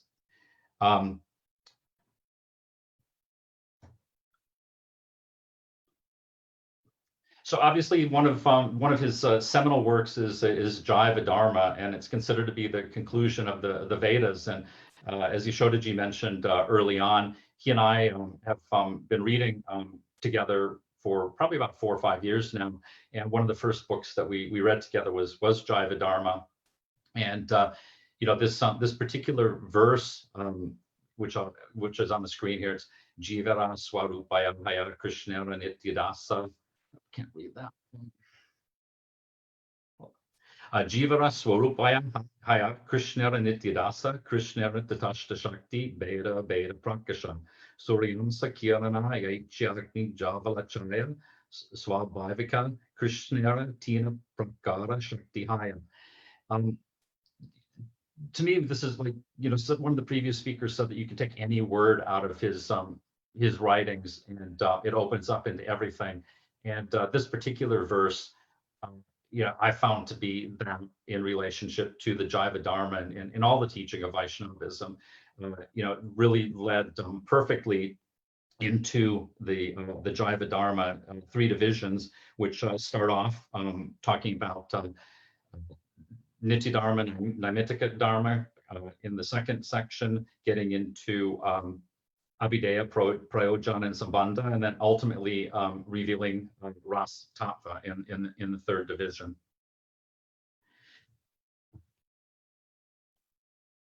And speaking of the 3rd division, I mean, it just seems to me like we're especially blessed that he included the 3rd division in the Jaiva Dharma. It reveals Ras Tattva in a very intimate and confidential manner.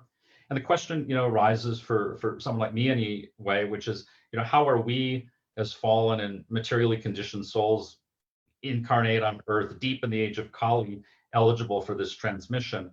And the answer, of course, is that it's only through the inconceivable mercy of our parampara that we have found the association of the Jaiva Dharma, not only the book, but also qualified readers and teachers who can guide us to surrender into the absorption of the confidential pastimes described by Srila Bhaktivinoda Thakur. And such is our good fortune that our beloved Gurudev, Narayan Maharaj, instruct us further. He wrote, "Try to drink the nectar of Harikatha with the 2 cups of your ears. Srila Sukadev Goswami has told you about this, but not openly like I am telling. Sukadev Goswami has never openly told Radhika's name in the Srimad Bhagavatam, nor did he reveal the names of Chandravali or Lalita and Vishaka. But Srila Bhaktivinoda Thakur has revealed this, and in his parampara, I'm also telling you so many secret names and sweet pastimes. Try to take this into your heart and preach our mission throughout the world. Don't be weak. Radhe Jaya Jaya Madhava Daite."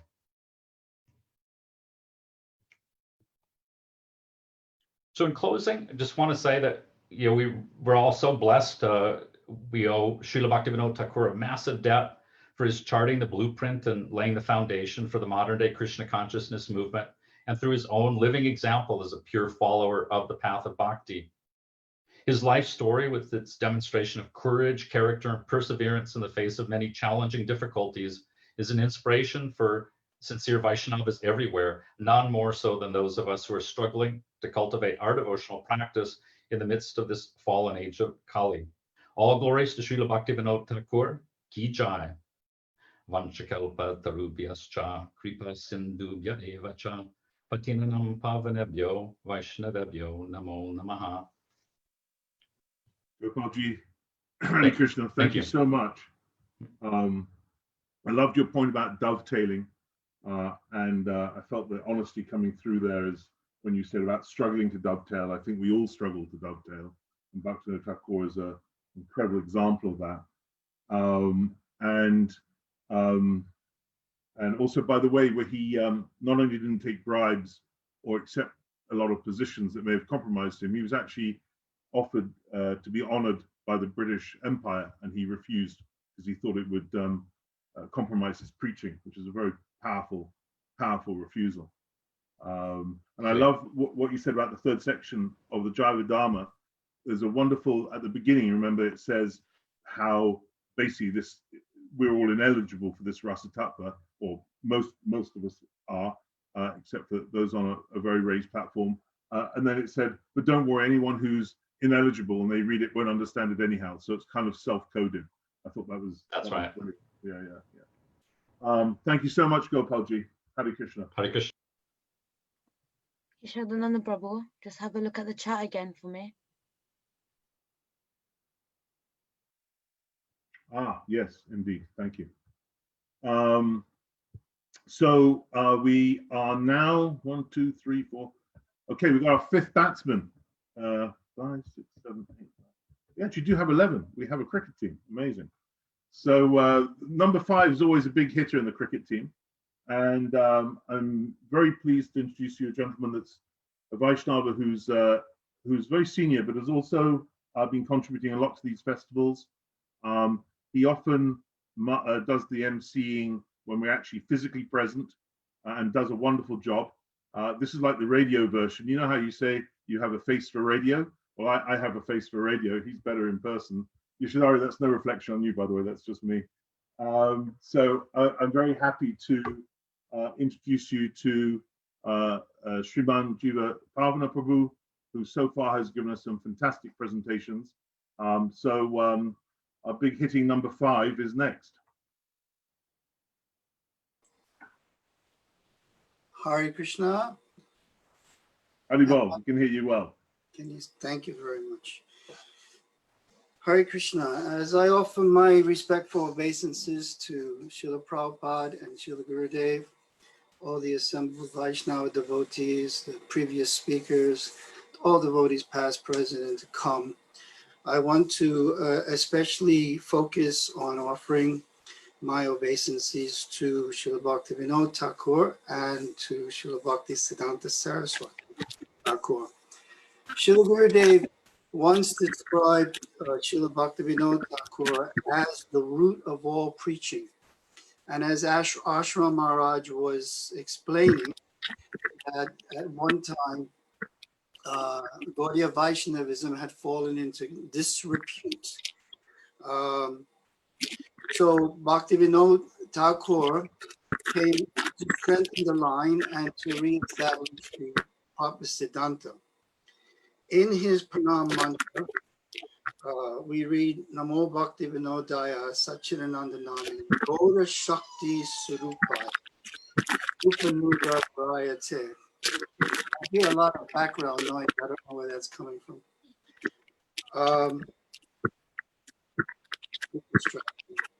And also in Srila Bhaktisiddhanta Saraswati's Thakur's pranam mantras, we read Shri Rupanuga Bhaktida. So Srila Bhaktivinoda Thakur reestablishes the conception of Rupanuga. We offer our respectful obeisances unto him as the incarnation of Sri Chaitanya Mahaprabhu's potency and as the best follower of Rupa Goswami. In the song Siddha Lasha, in his Gita Mala, Bhaktivinoda Thakur gives his eternal spiritual identity as Kamala Manjari, the servant of Rupa Manjari. Yugala Seva Shira Samandale Nikunja Kara Amad Lalita Shakti Aguyoya Kinkari Vino Darajipai. In this song, in his Gita Mala, also Bhaktivinoda Thakur gives his not only his eternal identity, but a description of what he actually looks like in the spiritual world. Varane Tarit Vasa Tavali Kamala Manjari Nam Sarabarovasha Vyasa Satala Savananda Sukhananda Dham. He describes that my bodily you is like that of lightning, and I wear a sari the color of clear night sky, sprinkled with stars. I am 12.5 years old, and I live in Savananda Sukanda Kunj. So this revelation of Bhaktivinoda Thakur comes after he has presented and reestablished the proper conception of Gaudiya Vaishnavism, as was alluded to by some previous speakers, especially His Holiness. And anyway, as was alluded to by previous speakers, Gaudiya Vaishnavism had fallen into disrepute. Some Sahajas were cheaply misrepresenting Gaudiya Vaishnavism. Srila Gurudev alludes to these deviations in conception and in Siddhanta. And he explains that without going through Bhaktivinoda Thakur, you will never be able to actually understand Lord Chaitanya properly or the Siddhanta of Vaishnavism.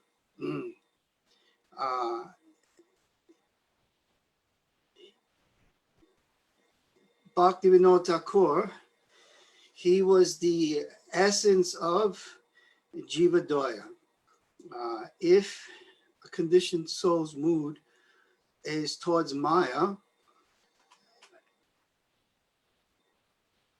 without the mercy of someone like Srila Bhaktivinoda Thakur, one cannot actually become free of that Maya. And our entire line would have been fallen into total disrepute. It's explained that this Siddha Pranali was being given very, very cheaply.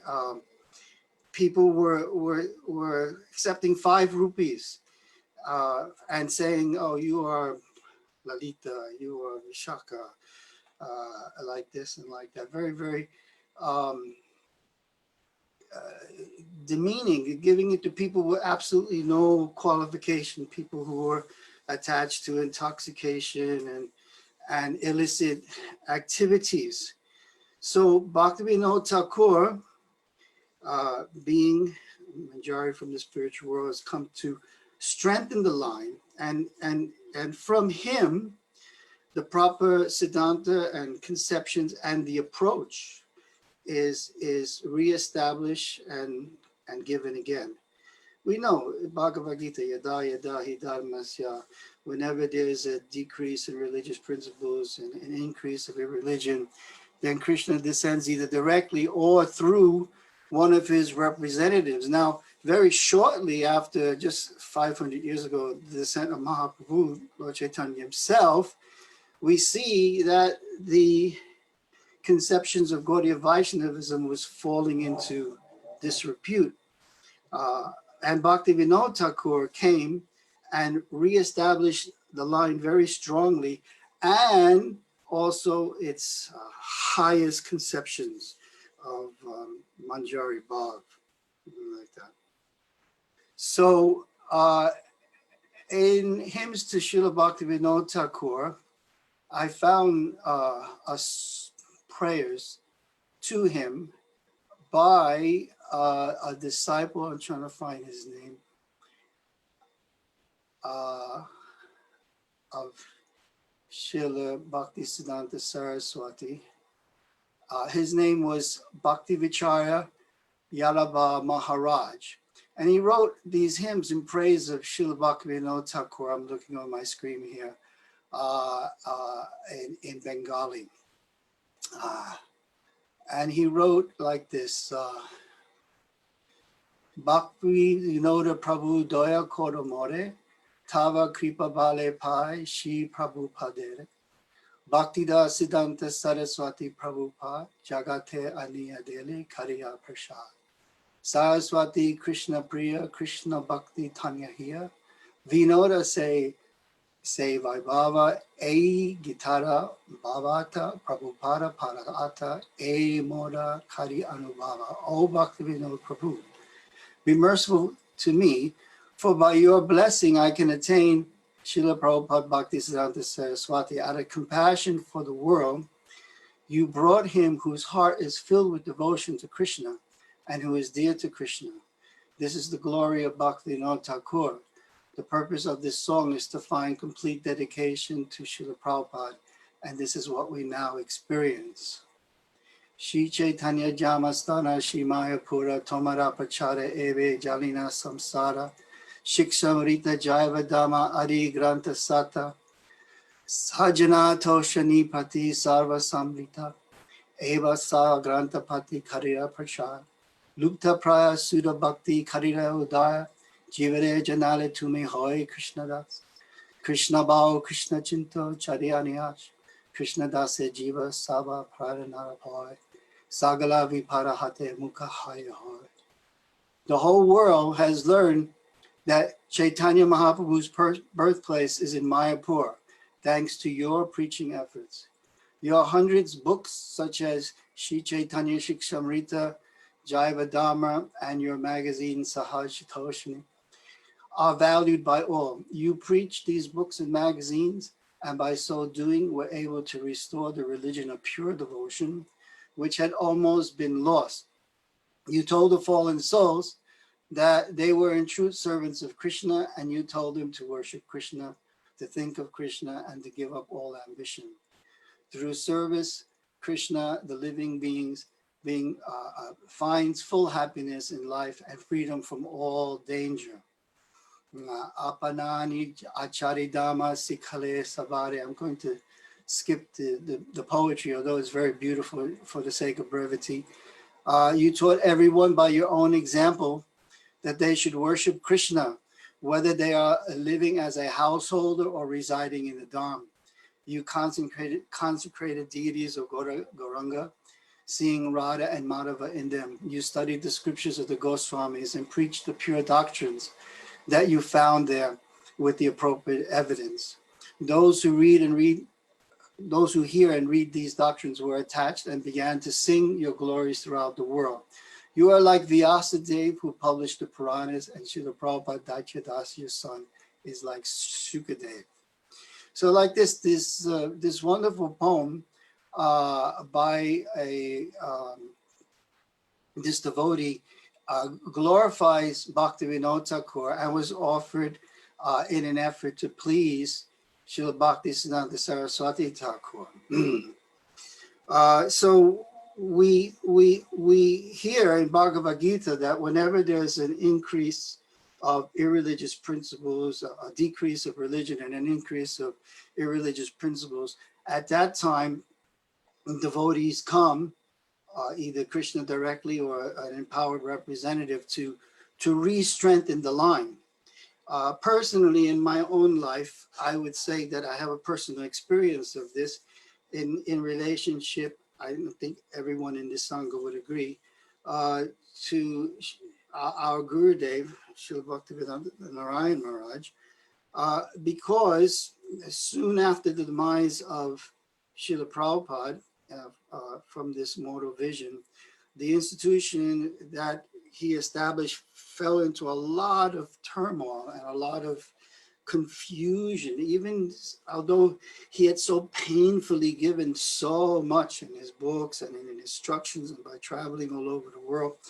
We see how so many deviations in terms of the misunderstanding of Guru Tattva, fall down of devotees, the misunderstanding of the ultimate goal of our and focus of our sampradaya. So in the midst of all of that confusion, I personally feel very grateful that Srila Gurudev came and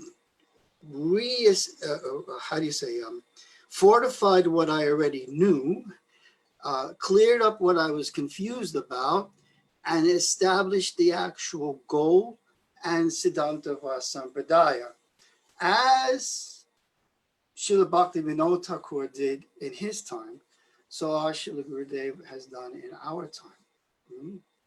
So when we look at these mantras and we hear in the mantra of Srila Bhakti Siddhanta Saraswati Shri Rupa Nuga Bhakti Da, when we hear in the pranam mantras of Srila Bhaktivinoda Thakur, Rupa Nuga Varayate. So this conception of Rupa Nuga is the speciality of our line. It is not that our line, the speciality of our line is Vaikuntha Bhav, or the mood of great awe and reverence and opulence. This is not our mood. Our line is a mood of great intimacy, and a particular line wherein we're to follow in the footsteps of those very intimate devotees who in the spiritual world remain in a childlike form in service to specifically Lalita and Vishaka, but specifically to Lalita and the divine couple. So this is simultaneously very intimate and very broad and very specific and very valuable to us. So Ashram Maharaj was speaking, and I was I couldn't help but remembering a class I saw, and I think I was there in Holland, where Srila Gurudev was saying that at one point the Gaudiya Vaishnavas was simply being hired for funerals, and these so-called Vaishnavas, although they were very attached to intoxication and some were eating fish, they would go to the funerals and chant Hare Krishna, and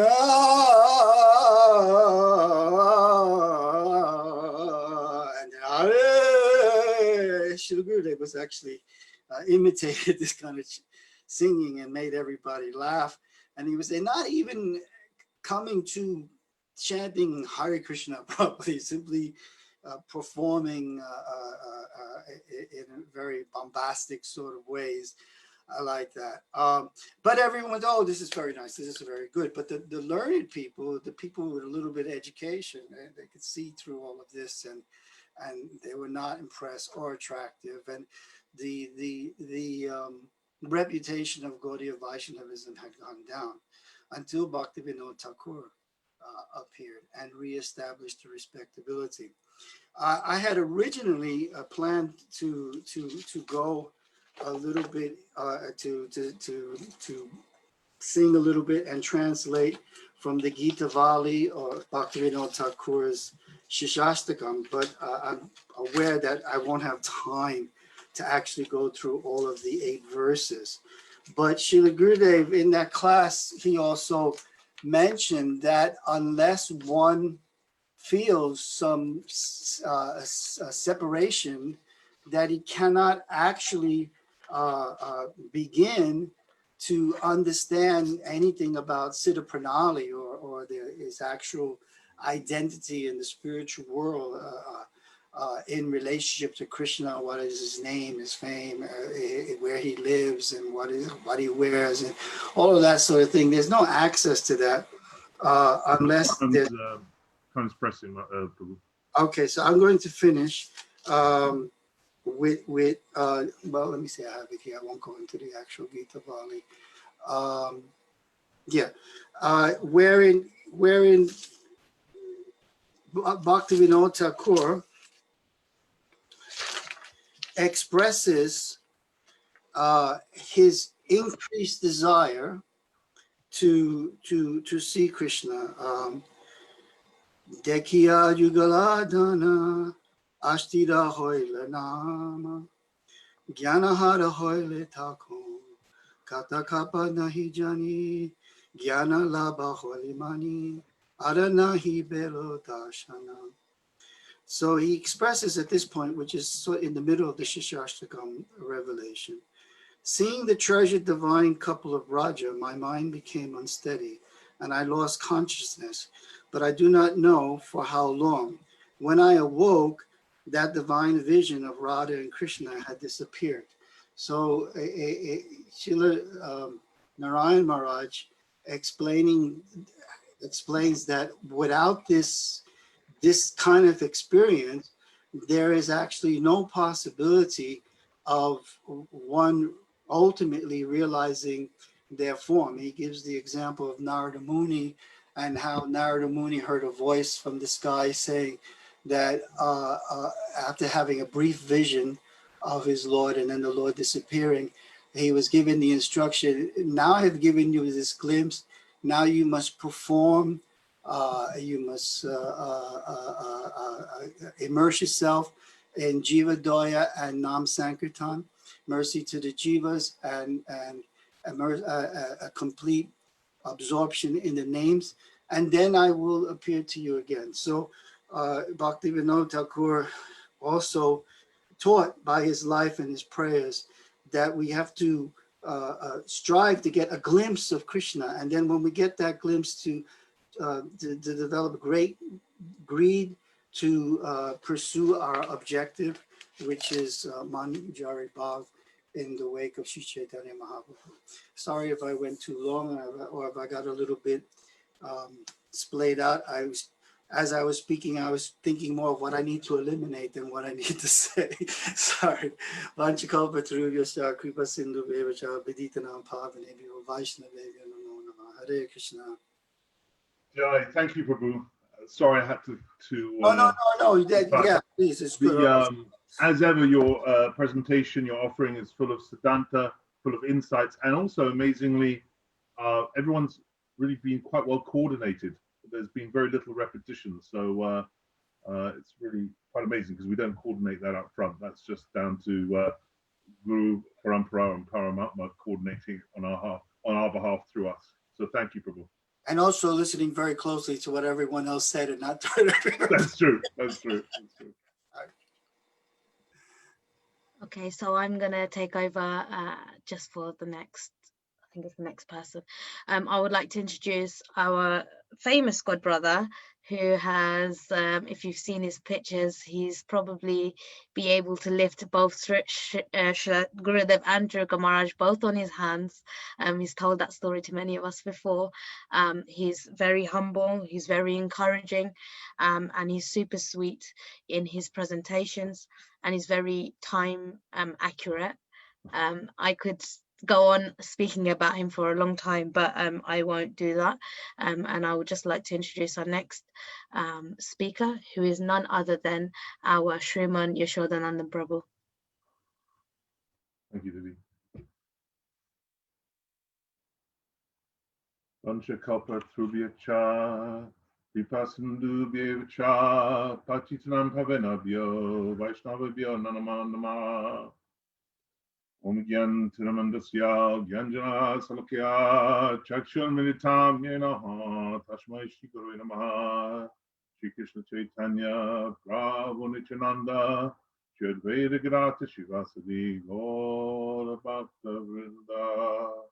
Hare Krishna, Krishna Krishna, Hare Hare, Hare Ram, Ram Ram, Hare Hare. Hare Krishna, please accept my Dandavat pranams and thank you for giving me the opportunity to speak on this beautiful appearance day. I think I said earlier, probably my favorite appearance day of the year because Srila Bhaktivinoda Thakur is so accessible. Honestly speaking, I'm a pygmy. I don't know how a pygmy in 15 minutes can do any justice to Srila Bhaktivinoda Thakur, who's like a mountain. Actually, I feel like a squirrel trying to lift a mountain, but through his mercy, I feel like I might be able to make some offering through his kindness rather than through my qualification or my skills. On Prabhupada's appearance day, few people said that we wouldn't be here if it wasn't for Srila Prabhupada. And I think we can say the same for Srila Bhaktivinoda Thakur. You could say that actually Srila Prabhupada wouldn't have even appeared if it wasn't for Srila Srila Bhaktivinoda Thakur. We owe everything to Srila Bhaktivinoda Thakur. There really would be no bhakti of any seriousness to swim in the river of, be guided out to the ocean of Krishna Prem through Bhaktivinoda Thakur if it wasn't for him. He's an incredibly important acharya. As previous speakers have said, Gaudiya Vaishnavism was in terrible disrepute, and he really re-established it. And not only did he re-establish Gaudiya Vaishnavism and the importance, the centrality of the disciplic succession, which had really been watered down and distorted, but he also gave us his illustrious son, Bhaktisiddhanta Saraswati Thakur, without whom, again, Gaudiya Vaishnavism would not have been permanently re-established and momentum increased. I was doing some research on what ordinary people thought of Srila Bhaktivinoda Thakur's character, and it's very beautiful. You get a really intimate sense of who he is. People said that he was so charitable that no one left his home disheartened, that he befriended everybody, regardless of rank. It didn't matter whether you were the sweeper or the government minister. He was the same to all. And he never, ever bore any grudges whatsoever. And those that were jealous of him and criticized him, in the end, they were all ashamed of their actions, and they would come to him and ask him to be pardoned. And he was so merciful, he would never refuse a pardon. It was also said that he was never proud, and that also he would never say anything that would hurt the feelings of others, although he would decide to chastise someone if he considered it right for their welfare. He had incredible discrimination. And although he had very high position and great reputation, there was no trace of vanity in his behavior whatsoever. And the British, who ruled at the time, held him in great esteem and wanted to honor him. But he always refused that, as I said earlier. And he set a great example to ordinary people through his actions and through his moral living. He preferred to set an example rather than to preach precepts. He led a simple life, and he avoided any indulgences that worldly men normally indulge in. And he was also considered very bold and very courageous. Bhaktivinoda Thakur also laid down various predictions that have come true. In his newsletter, Sajan Toshani, he wrote the following, and I quote, these are his words. He wrote, Sriman Mahaprabhu did not descend with his associates to deliver a certain number of living beings in the land of India, but rather his purpose was to deliver and uplift all human beings in all countries of the world by practicing the eternal religion of all souls. He continues, there are many kinds of religion in the world, and among all of them, the highest development of religion is the congregational chanting of the Supreme Lord's divine names. Of this there is no doubt. Alas, when will that day come when all greatly fortunate souls in countries such as England, France, Russia, Prussia, and America will take up banners, kettle drums, madungas, and kartals, and thus cause the ecstatic waves of Harinam Kirtan and the singing of Sri Chaitanya Mahaprabhu's holy name to rise in the streets of their towns and cities. Oh, when will that day come when pure and transcendental Vaishnava Prem will be the only religion of all souls, and all tiny sectarian religions will meet in the unlimited and universal religion of Vaishnavism as rivers merge into the great ocean? Oh, when will that day come? That was one of his predictions. Another prediction, which is in a special book of poetry that I've got, which I haven't found anywhere else. I've got it printed here. And it says, in this sort of small biography, it says, in 1914, he, i.e. Srila Bhaktivinoda Thakur, he passed on to the blissful realm of Goloka on the day which is observed as the disappearance day of Sri Gadadhar. Here we quote a stanza written on the Samadhi of Haridas Thakur, which Srila Bhaktivinoda Thakur wrote sometime in 1871 to explain what influence a Vaishnava carries in this world even after his departure. So these are Bhaktivinoda Thakur's words on the Samadhi of Haridas Thakur. Very beautiful. He writes the following. He reasons ill who tells that the Vaishnavas die when thou art living still in sound. The Vaishnavas die to live, and living try to spread the holy name around. And this biography continues saying, Srila Bhaktivinoda Thakur predicted, soon there will appear a personality who will preach the holy name of Hari all over the world. Obviously that was Srila Prabhupada. I also did some research because I wanted to appreciate and share the glorification of Srila Bhaktivinoda Thakur by acharyas that followed him. So this is a glorification by Srila Bhaktisiddhanta Saraswati Prabhupada, published in The Harmonist in December 1931. Srila Thakur Bhaktivinoda, he writes, has taken the trouble of meeting the perverse arguments of mental speculationists by the superior transcendental logic of the absolute truth. It is thus possible for the average modern readers to profit by the perusal of his writings. That day is not far distant when the priceless volumes penned by Thakur Bhaktivinoda will be reverently translated by the recipients of his grace into all the languages of the world.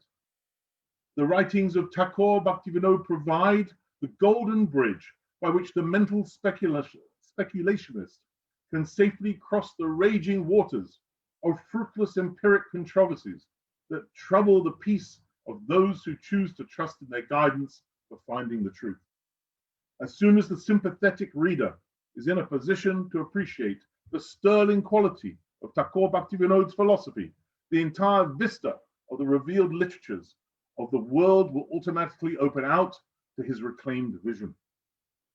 I thought that was both an example of incredible glorification and also amazing language of Bhaktisiddhanta Saraswati Prabhupada. That a unique style of writing.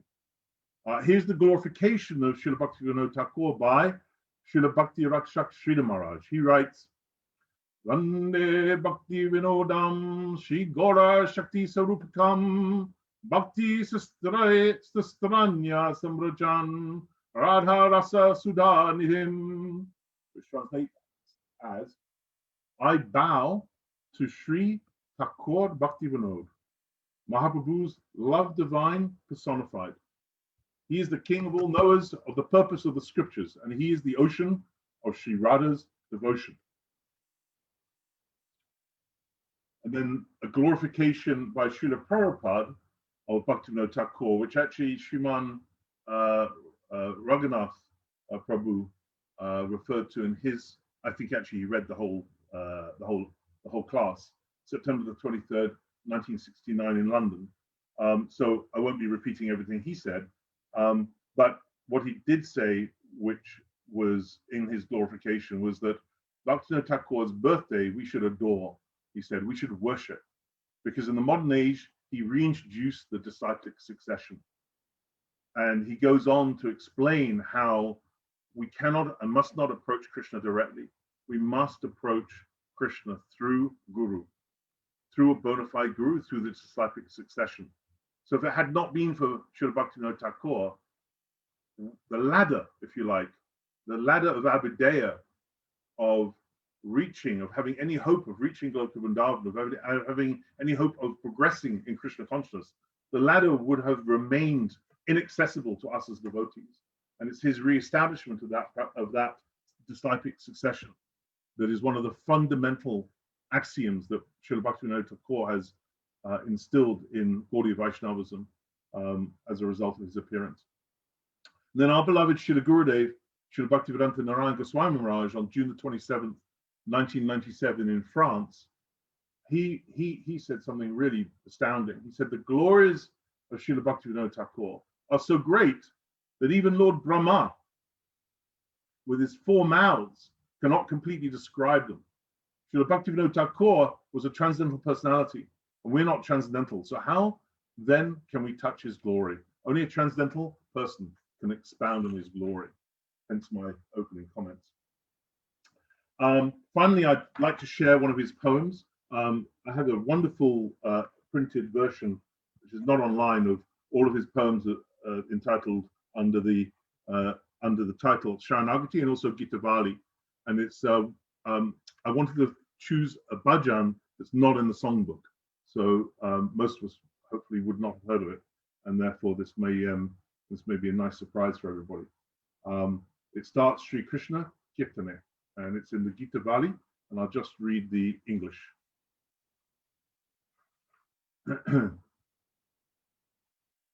If your mind is always absorbed with great care in chanting the glories of Sri Krishna, then in that process of Krishna Kirtan, you will gain mastery over the mind. You should give up all false pride and always consider yourself as worthless, destitute, lower, and more humble than a blade of grass. You should practice forgiveness like that of a tree, and giving up violence towards other living beings, you should protect and maintain them. In the course of your life, you should never give any anxiety to others, but rather do good to them and forget about your own happiness. When one has thus become a great and pious soul, because of possessing all good qualities, one should abandon all desires for fame and honor and make one's heart humble. Always knowing that Lord Krishna resides with all living creatures, one should with great respect show honor to all living beings at all times. Humility, mercifulness, respect towards others, and the renunciation of desires for fame and honor, one becomes virtuous by possessing these four qualities. In such a state, you should sing the glories of the Supreme Lord. Weeping, Bhaktivinoda submits his prayer at the lotus feet of the Lord. O Lord, when will you give me possession of such qualities as these? Jai Bhaktivinoda Thakur, Haribo. Yashodananda Prabhu, that was absolutely beautiful. And one thing that I picked up from that in particular was that actually the depths of Srila Bhaktivinoda Thakur, actually just like in Jaiva Dharma, he goes from the really start of the start of bhakti all the way through to the goal. In his songs, which he's written, he's like dovetailing exactly that. For us to be able to practice that and pray. So all of the songs that he has written for us is not on in he never needed to do that, but because he was so merciful, he gave us songs like Kabe Habe, when will that day come? And so and then he gave us all the way up to the goal. And so we're so fortunate that he's not just given us how to practice in terms of, through the process of like Jaiva Dharma, etc. But he's given it in the way that our hearts can also melt when we're singing these songs and understanding them. So we're very fortunate for that. So I just want to say that. Beautiful. Thank you. So I'm very happy I'm always happy presenting all the speakers, because the speakers that I'm introducing are all wonderfully qualified and more than qualified, sincere and gushing with sincerity and beautiful spiritual emotional intent. And our next speaker, I don't think she's ever addressed a Vaishnava audience before, certainly not an online festival. And I only asked her once and she was like, yes, immediately. I was really impressed, because it can be quite daunting for, to present the Vaishnavas for the first time. She lives in Brighton. She's at the university there. I first met her at the Ganga festivals in January, and then reconnected about 6 months later. And I was amazed how much, how deep the bhakti had already gone. And recently, she's taken initiation from our beloved Sripad Bhaktivedanta Bon Maharaj. I hope you don't mind me saying that. So I'm very, very warmly welcoming into the online festival celebrating the appearance day of Bhaktivinoda Thakur, our next speaker, who is Srimati Apurva Didi. Haribol, Didi. Haribol, Dandavats, pranams. Thank you so much for having me, and I feel very honored to be here, and I'd just like to pay my humble obeisances to everyone present, all the Vaishnavas and Vaishnavis and assembled devotees. I just must have got a little bit confused with the time, so forgive me, that's okay. But yes, I just wanted to share a very short story about sort of coming to Krishna consciousness and how for me it was really, I was searching for proof in a way. I was really looking for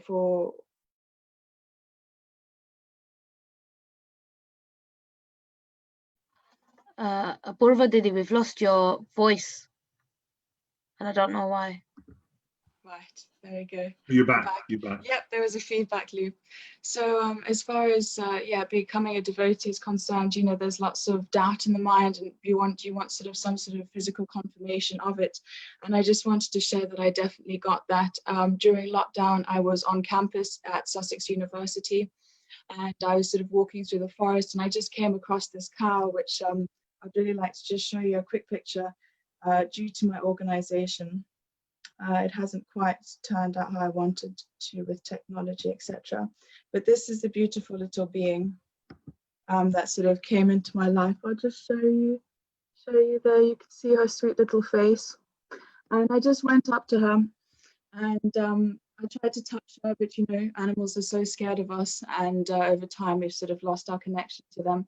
So anyway, I just said one sort of Hare Krishna, Krishna Krishna, Hare Hare, Hare Ram, Ram Ram, Hare Hare.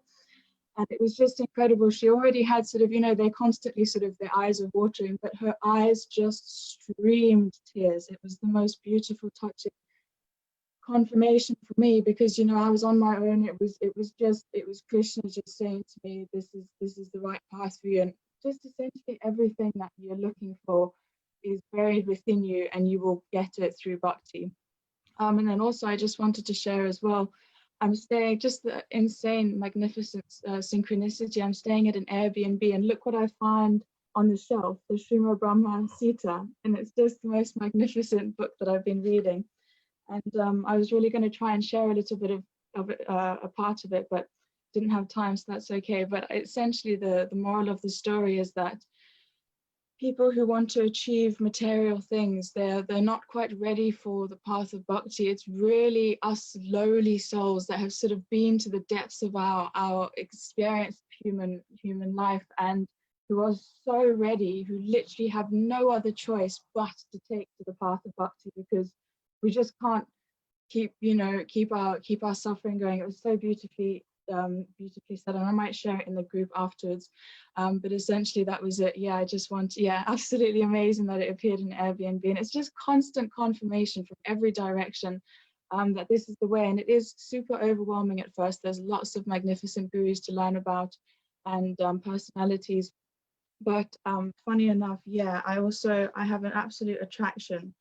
I just want to get his full name correct, to Srila Satchidananda Bhaktivinoda Thakur, because he, I don't know, just looking at his picture, he's just so unapologetically himself. He is who he is. And he, you know, he's just an incredible devotee and a great inspiration to me. And I very much look forward to reading the Jaiva Dharma. I have about 5 books on the go at the moment. And sort of no pressure, you know, we're on this journey, and I'm just extremely grateful that I've at least started with my path of bhakti.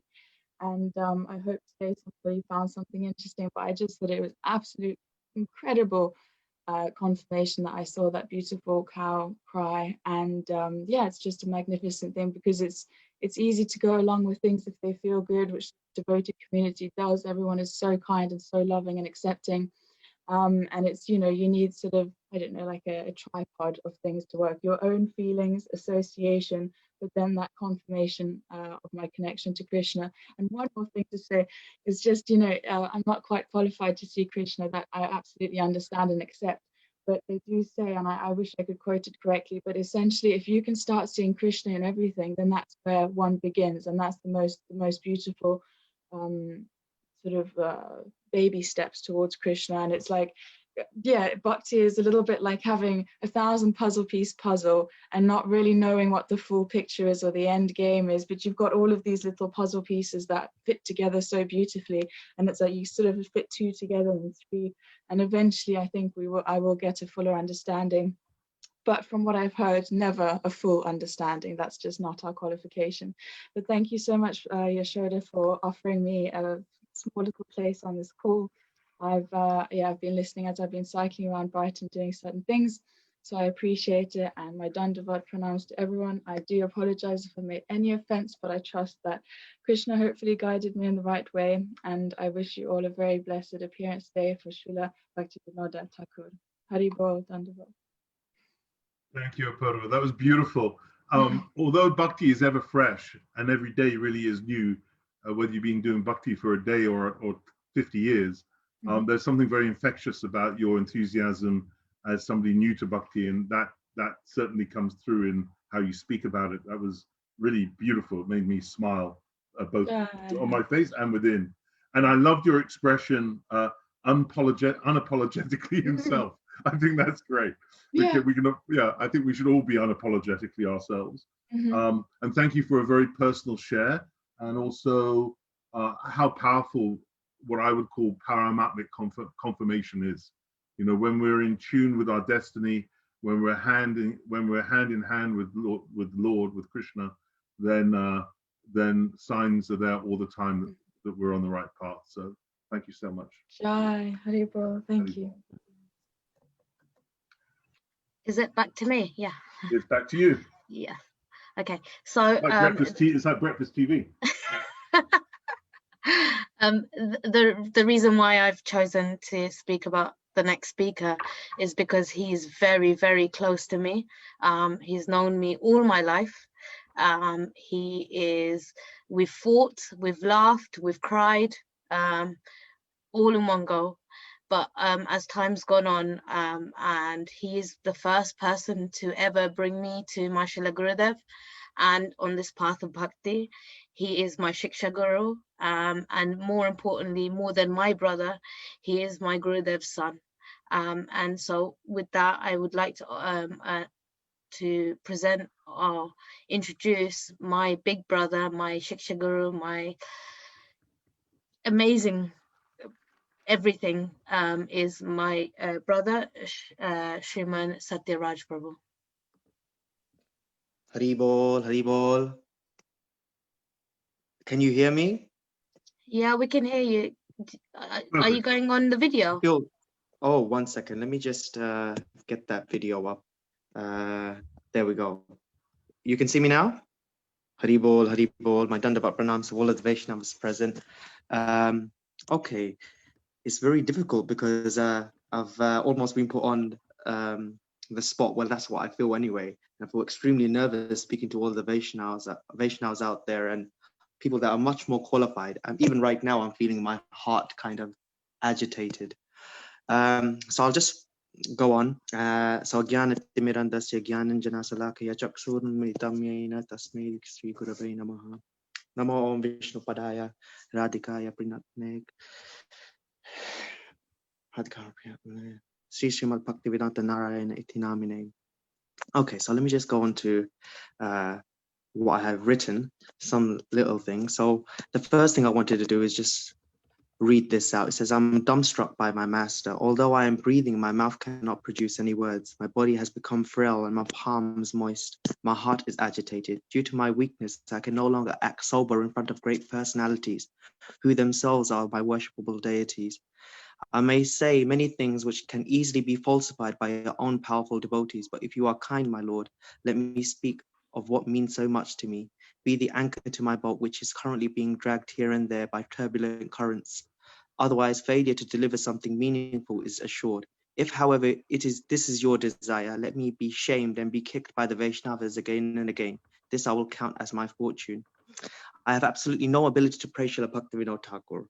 I'm assured of this. If Lord Brahma finds it difficult to praise him with all four of his mouths, what to speak of a neophyte like me? I'm totally left bewildered, stunned by Srila Bhaktivinoda Thakur. May he accept my unlimited Dandavat pranams unto his lotus feet. So I'm going to try and say something. So from day one, I have been extremely a big advocate of Srila Bhaktivinoda Thakur's Jaiva Dharma, and every time I'm speaking to my sisters, at least, I always go on about Jaiva Dharma, Jaiva Dharma. You must read the Jaiva Dharma. Every one of the rooms in my house has got Jaiva Dharma present, or notes on the Jaiva Dharma, or the short compilation of the Jaiva Dharma. And Srila Gurudev was also very poignant about this point to read the Jaiva Dharma. so that one can develop in their bhakti in the correct way. And one thing that I got from, at least if I had to sum up the Jayavadharma, although even though it's an impossible task because half of it I don't understand, probably read it like 5 times and I still don't understand the full I don't think anyone can understand the full Jayavadharma because it's unlimited like Krishna. But Srila Bhaktivinoda Thakur, I heard a few devotees talking about Srila Bhaktivinoda Thakur's way of preaching and the difference of his preaching in comparison to Srila Bhaktisiddhanta Saraswati Prabhupada. And I find history repeating itself continuously. Even though the heart is untamed, it repeats itself. It's almost like a cycle in which we are washed in a washing machine, and so Sudha Bhakti can arise within our hearts. So we see the distinctions in personality even previously even if you read the first chapter of the Jayavadharma, we see Prem Das Babaji Mahashaya, which is a very much like the characteristics. It's almost like Srila Bhaktivinoda Thakur, and then Vaishnav Das Thakur, which is, who knows everything about Advaita, Vedanta, Suddhadvaita, Visista Advaita, all of the different schools of thought, Nyaya, Vaishika, and it is he who Prem Das Babaji Mahashaya instructs almost all the time to give discourse with regards to specific questions. So we see that the two sides of the Acharya, even in the Jayavadharma with Vaishnav Das Babaji and Prem Das Babaji Mahashaya, and then Srila Bhaktivinoda Thakur and Srila Bhaktisiddhanta Saraswati, and then Vishwanath Chakravarti Thakur and Baladev Vidyabhasana, and then also again with our Prabhupada in Srila Bhaktivedanta Swami Prabhupada and Srila Gurudev coming, which is revealing a different side of bhakti, or it's almost the prominent acharya for a specific type of realization that we have got to cultivate within ourselves. To find history repeating itself, and it's almost like this churning action. The ability to make distinction is the biggest thing that Srila Bhaktivinoda Thakur has given us within the Jayavadharma, this ability to be able to make distinction. So what do I mean? What do I mean by that? It's when Srila Bhaktivinoda Thakur came, it felt like he was trying to harmonize the playing field out there. And he was such an erudite scholar. He had researched all of the Greek philosophers. So in terms of the West, he knew about the philosophy of Aristotle, Plato, Immanuel Kant. He knew a lot about Stoicism and French philosophers like Voltaire and everything. There wasn't much out of his scope or vision or something of what he understood. Yet he's the juxtaposition in comparison to his personality was very extremely humble, and it's just unbelievable to see that to see how someone can know so much and be so humble. It's unbelievable. I don't know how that works out. I mean, even if I were to try to criticize myself, the distinction in humility, I try to be humble. I have written that previous notation that I read just at the start of this this talk. I've written it down and I've tried to meditate on it and try to form tears from it. And yes, my heart has been swayed and I do feel it to some extent, but if I were to be really critical, there's such an arrogance in me. Although I'm saying that I'm humble, actually there's no humility in my heart in comparison to such an acharya. You can actually see his humility. It's hard to explain. If there was something that I learned from Jayavadharma, it was my ability that Gurudev has given to be able to see, oh my God, how deep does the acharya's humility go? That is a concept that I can't even understand properly yet. I say I'm humble. I do things that I'm humble. We reiterate certain leelas that seem quite charming to us with regards to Radha and Krishna and Mahaprabhu, and they're sweet and we smile. But how it manifests within their heart is beyond the scope of the intellect or the mind or anything. How that is the progress of bhakti. That yes, we are able to say everything so synchronized.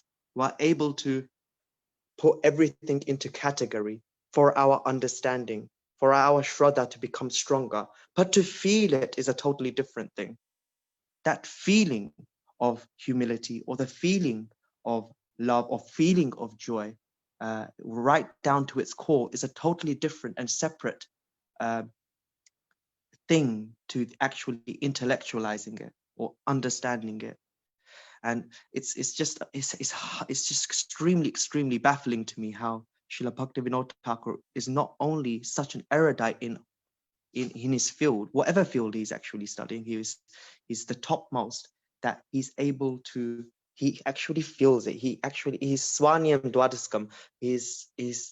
You could almost feel his emotions in the words that he's saying. And that's really that.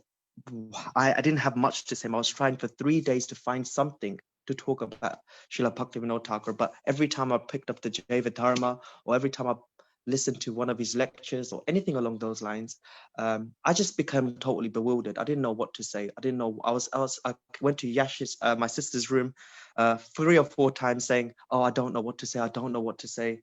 I'm extremely scared. Everyone is saying such good things about Srila Bhaktivinoda Thakur, and even though I've read the book 4 or 5 times, Jaiva Dharma, I don't know what to do." I'm just totally baffled. So if there's anything that you can take away from what I've said is, oh, please, if you haven't read the Jaiva Dharma already, you must read the Jaiva Dharma. The second thing is that, yes, the acharyas come one after the other and they appear. There's a reformation happening. So Srila Bhaktivinoda Thakur sets the playing field, and then Srila Bhaktivinoda Thakur, Srila Bhaktisiddhanta Saraswati refines with a fist. And that process of churning is happening, and that the process of churning is able for us is allowing us to refine ourselves, understand our own position, and also be able to work out, grow some emotional maturity to be able to understand how to make distinctions and what is the truth and what direction to go, what is the real direction to go through. So I said I might stop short because I feel hesitant. My breath is short, and I can't say anymore, and I feel as if I'm going to just make myself look like a fool in front of all of the Vaishnavas. But if there was anything to take away from this, is that I'm please, I can only just, I don't know how to put it, but just read the Jaiva Dharma. It's just, and that's a book to study again and again and again, alongside what's also already mentioned in it. Yeah, that's all I have to say. I'm sorry to cut it short, but I don't know what else I could. I'd probably just be mumbling after this, so I'm just going to leave it as that. Satyaraj, that was so beautiful. I remember when I first met you, I remember thinking, if I was a girl, I'd want a brother like you. And I really struck me what you said about humility. It created a concept in my mind I've never thought about before, which is the following. I have no realization.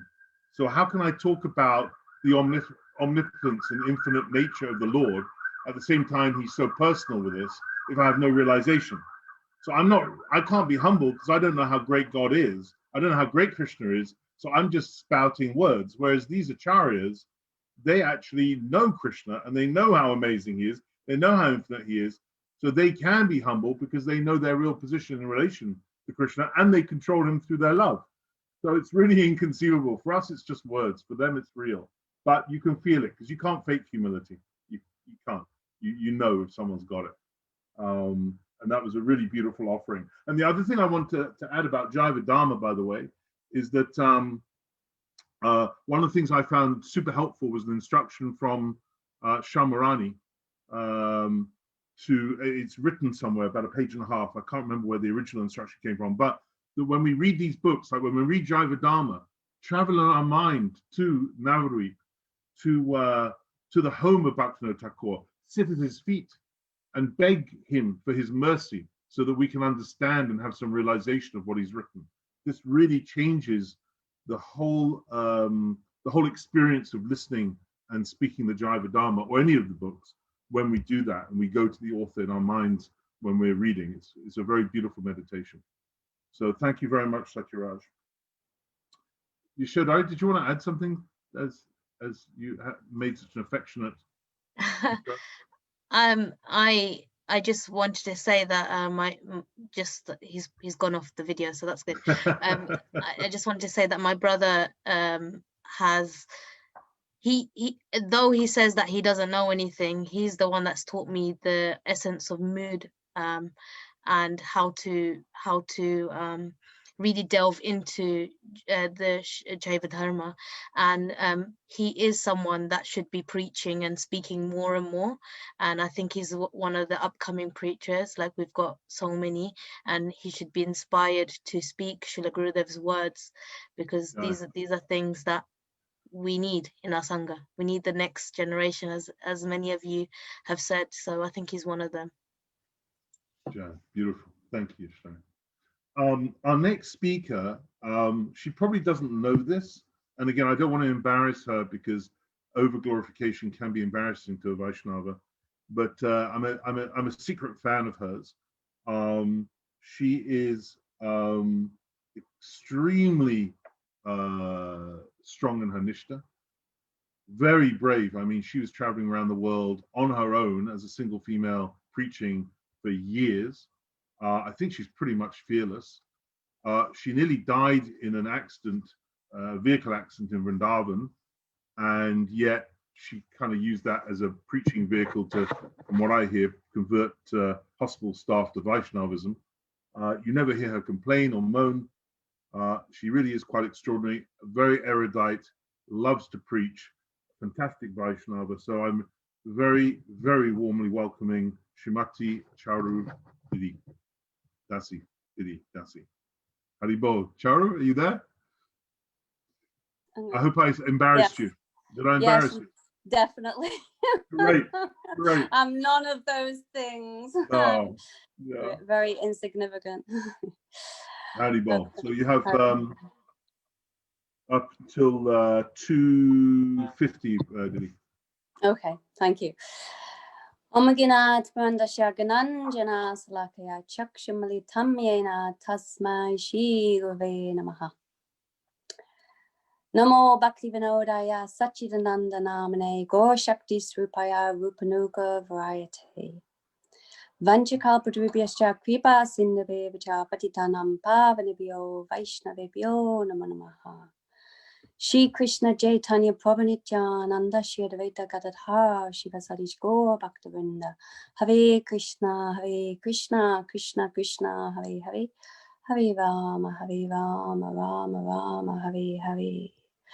So before I begin, I'd like to offer my humble, most respectful obeisances, my heart like flowers at the dust of the lotus feet of my Gurudev, on Vishnupadas Tarasatu Shishima Bhaktivedanta Narayan Goswami Maharaj, and especially on this most glorious day of the appearance of Srila Bhaktivinoda Thakur, who we are so grateful to and indebted to.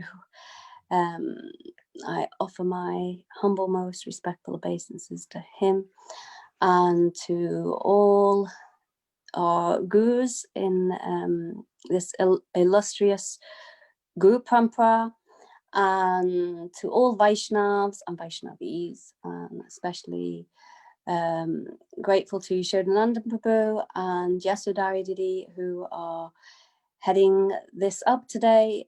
Beautiful glorifications, really amazing glorifications. It's been so nice listening. I haven't listened to everything, I've been kind of on and off, so I really hope I don't repeat anything too much. Anyway, I'll start.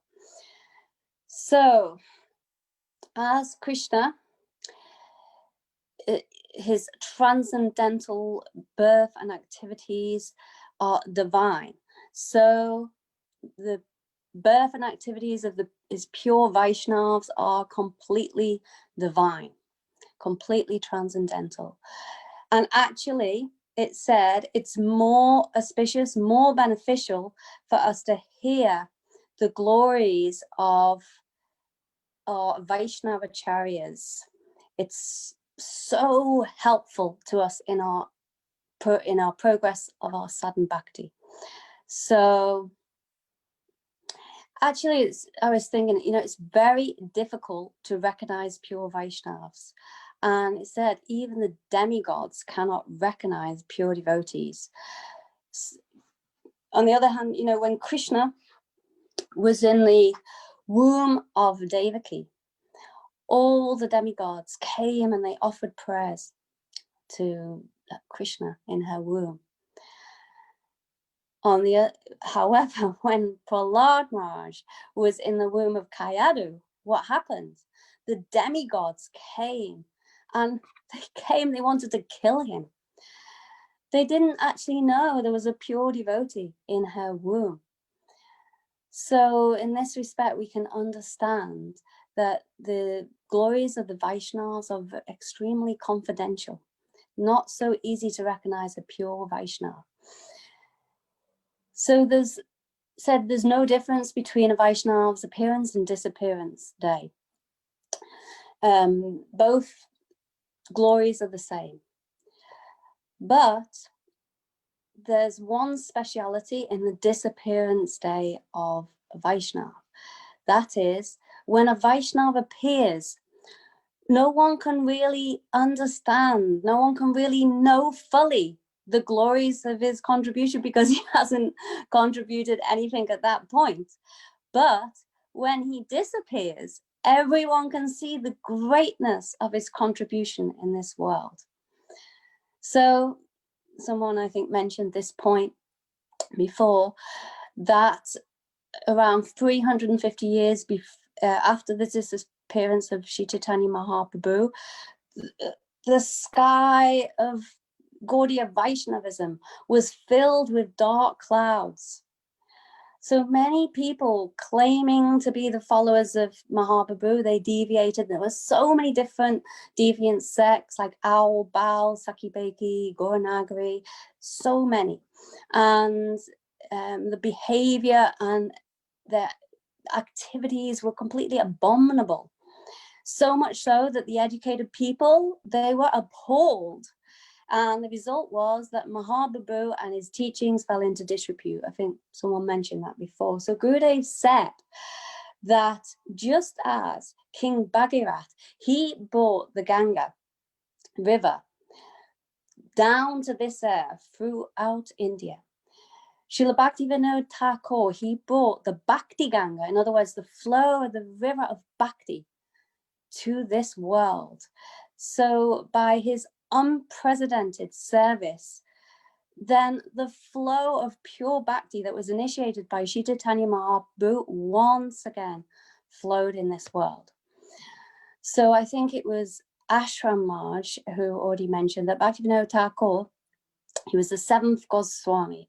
So why was he named seventh Goswami? I just wanted to kind of go into, you know, little bit detail, not too much time, but explain why he's called the seventh Goswami.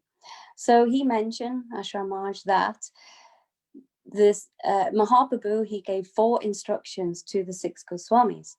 What were they? Firstly, Lupta Tirtha Udara. That means to discover the lost holy places. Secondly, Vigraha Prakash. That means to manifest the lost deities. And Bhakti Grantha Pranayana means to compose the books describing the glories of Bhakti. So, lastly, I almost forgot. Fourthly, Vaishnav Sadachar Stavana. That means to establish what is the correct behavior for Vaishnavas in the various ashrams and stages of life.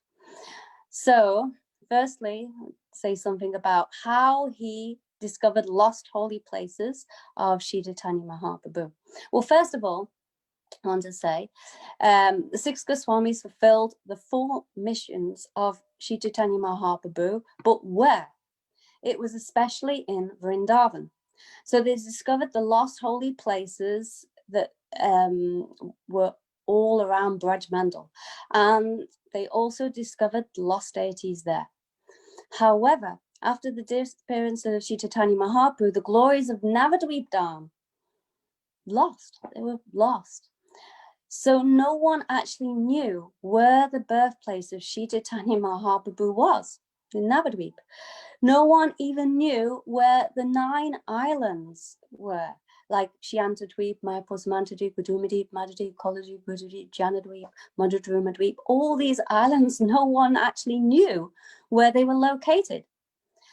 No one knew the glories of all these islands, Andadweep, Mayapur, Samantadweep, and so on, in all the yugas, Sat Yuga, Treta Yuga, Dwapara Yuga, Kali Yuga, like this, they didn't know.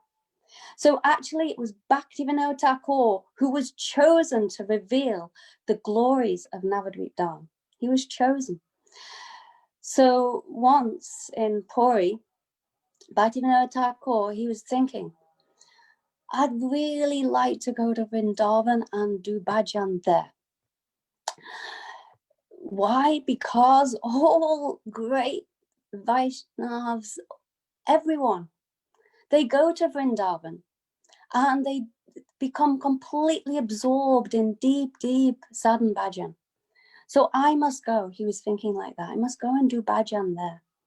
So actually he set out to go to Vrindavan.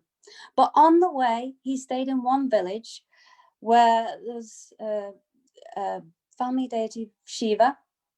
His name was Takeshwar Mahadev. So he was being worshipped there. And during the night, Bhaktivinoda Thakur, he saw this Takeshwar Mahadev in a dream. He came to him and he said, oh, you can go to Vrindavan, but whatever you do, don't stay there, as there's so much service for you to do in Navadvip. You must reveal all the lost holy places in Navadvip Dham. So you can go to Vrindavan, but you must quickly return. So after Srila Bhaktivinoda Thakur woke from that dream, then he realized, actually, I must follow this instruction. I cannot spend too long there. So he went and he quickly returned. So after he returned to Navadvip, we know he discovered the birthplace of Sri Chaitanya Mahaprabhu, which was such a revelation. It was so valuable contribution to all the Gaudiya Vaishnava community. And we know that was later verified by old maps. And of course, I think someone told about how Srila Jagannath Das Babaji Maharaj, he jumped in ecstasy when he witnessed that.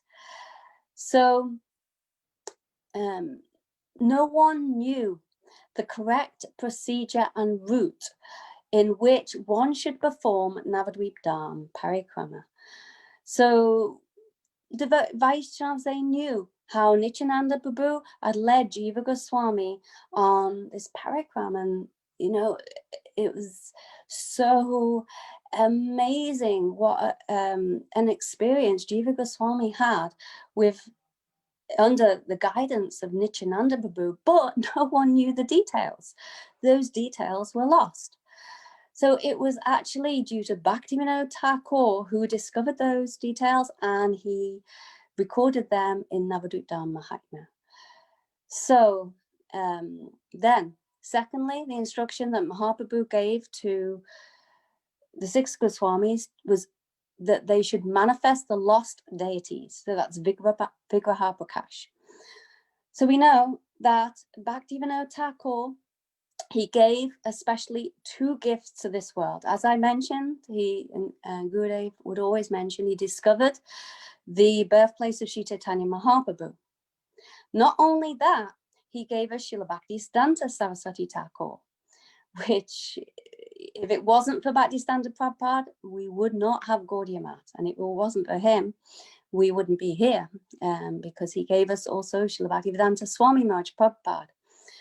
So going back to Vigraha Prakash, so in discovering the lost deities, when Bhaktivinoda Thakur, he discovered Sri Chaitanya Mahaprabhu's birthplace, and there was some excavation work there, then what did he discover? The Adokshita Vishnu deity. This was an amazing discovery, because that deity was worshipped by Jagannath Mishra. Then we know that Bhaktivinoda Thakur gave us Bhaktisiddhanta Saraswati Thakur, and what did he do? He established many deities around India, all over India. Established many temples with beautiful deities. And his disciple, we know Bhaktivedanta Swami Maharaj Prabhupada, he established many deities around the world, all over the world. This was unseen and unheard of before. How many temples he established in such a short time. How many beautiful deities he established. So this was all due to the mercy of Bhaktivinoda Thakur. So Bhaktivinoda Thakur, we know he started Namahata, and he encouraged deity worship so much, and chanting of Harinam and Harikatha. The discussion of Harikatha in these Namahatas, so we're so indebted, because if it wasn't for Bhaktivinoda Thakur, we wouldn't have these Namahatas all over the world, how they're going on and spreading this Krishna conscious movement everywhere. So it was Bhaktivinoda Thakur who discovered the lost holy places and lost deities in relation to Navadvip Dham. So number 3, Bhakti Grantha Pranayana, how he composed books describing the glories of Bhakti. So I think someone mentioned, maybe it was Ashram Marj, that he started writing books at the age of 12. He composed his first poem 2 years old. 6 years old, he knew all Ramayana and Mahabharata, and he studied Sanskrit. He studied under Vijayasapati. He became very learned in Sanskrit. He knew many languages, actually, and he was the first person to write about the life and teachings of Sri Chaitanya Mahaprabhu in English. What was that book called? His Life, Mahaprabhu, His Life and Precepts. And he sent that book to the McGill University in Montreal, Canada in 1896. So we know, and it's been mentioned so many times today, that Bhaktivinoda Thakur, he did actually a humongous task of writing so many books, an unbelievable amount of books. And he had such a qualification, such a talent for reaching out to ordinary people. So his books, although they translated from Sanskrit, from Bengali, he wrote in Bengali, and even he wrote some books in English, like I said, and different languages. But he wrote them in such a way that everyone could easily access them, so could easily understand, get the essence. So he wrote more than 100 very authentic books, like Bhagavad Arka Marichi Mala, Bhajan Rahasya, Bhakti Tattva Vivek, Shri Chaitanya Shikshamrita, Prem Pradeep, Jaivadharma. Jaivadharma is his last treatise, and that explained the essence of the Vedas, the Upanishads, Srimad Bhagavatam, the writings of Rupa Goswami, Raghunath Das Goswami, all the Goswamis are Guru Varga like this. So Gurudev said no other Acharya presented so much Vaishnava philosophy in such simple and extraordinary, attractive Bengali prose. And it was due to our Srila Prabhupada and our Gurudev that they translated these books that we have today. We're so grateful and indebted for those books.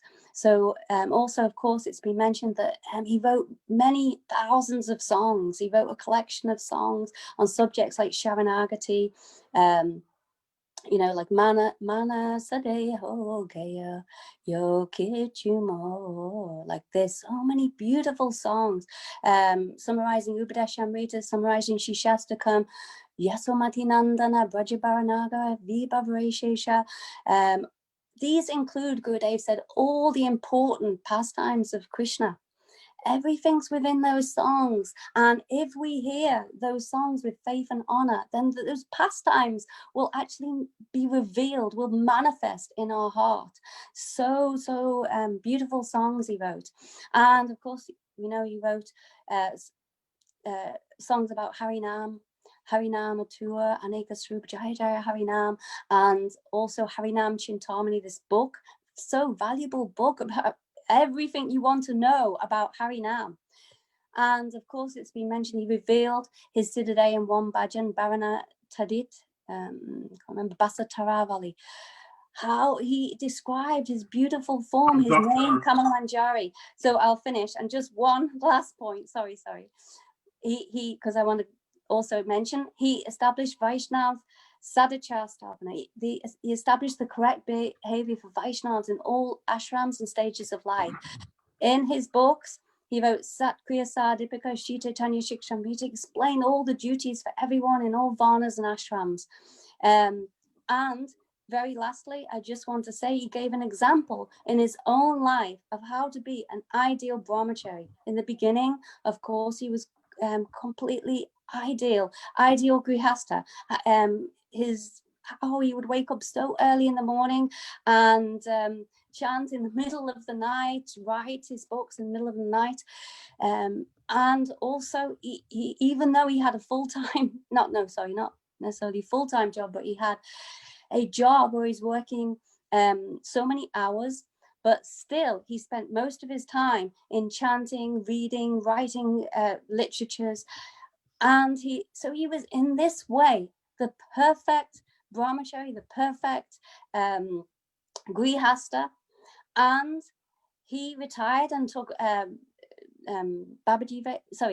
Vanaprast, then he took Babaji Vesh, and even after he took Babaji Vesh, he was really completely absorbed, and he continued on in his writing. So he gave us the ideal example of how we can go from brahmachari to grihastha, grihastha to vanaprast. He took Babaji Vesh, and in each stage of his life, he gave the perfect example of Vaishnav Sadachar Sthapan. So Gurudev said we should sincerely, we should sincerely try to follow the example of Srila Bhaktivinoda Thakur, how he gave us a treasure chest of realized transcendental literature. And for this reason, he was known as the seventh Goswami. How to this very day, and I think he'll go on for many, many more years, decades, hundreds of years, in thousands of years, inspiring people on this path of bhakti. So sorry if I went a little over. I had much more to say, but anyway, there was one very, very last thing. He summarized in 2 lines, because Gurudev said this, and I really wanted to make this point. No one said it yet. That he summarized in 2 lines, Jivadoya Krishna Nam Savadama Sa. So this is the sum and substance of all the teachings of the Vedas, Vedanta, Upanishads, Bhagavad Gita, Puranas, Shrutis. Like this, Gurudev said, he encaptured that, how he gave the greatest Jivadoya, the mercy to the Jivas, in form of all his books, his preaching, example, everything. And of course, Harinam, how he gave this example for us all to try to follow it in our lives. So, okay, sorry. I can't, I can't start speaking once I start. So, sorry. Please forgive me. Thank you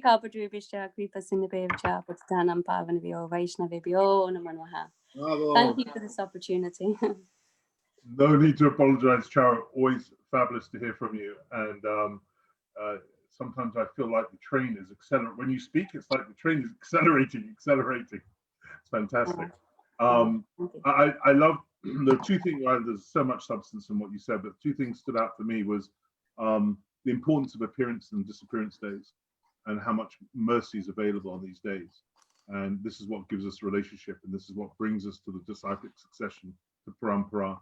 So there's so much connection that comes through observing these days. I think someone the other day said that Srila Bharati Maharaj said that it's actually an offense not to observe these days, which is the flip side of the same thing. And the other thing that came through what you said, Chara, was it just reminded me of the maxim that real genius is when you can explain complex things in a simple way. And that's what you honed in on with Bhaktivinoda Thakur. He really was so erudite, so expert, you were saying, and yet he was able to explain things in a super simple way. So thank you so much, Chara. I'm sure you could have spoken for an hour and a half, so I really appreciate you keeping it to 15 minutes. Our next speaker, she's a fantastic mother, a beautiful, very, very innovative, very heartfelt teacher. She's now an expert producer of plays. She had done them offline. She's now doing online plays as well. We know her as a beautiful, mellifluous Kirtanier and a preacher. She's, most importantly, she's Gurudev's darling daughter, and she's also my darling god sister, Shrimati Radhika Dasi. Haribol, Radhika. Haribol. Oh, good. You kept us in suspense for a moment. Sorry. Haribol. In between being mom, I don't want you to see all of that. What's that? In between being mummy. Oh, I want okay. you all to have to see all of that. So actually, yes, Charu Didi said she could speak forever. I could actually listen to her forever.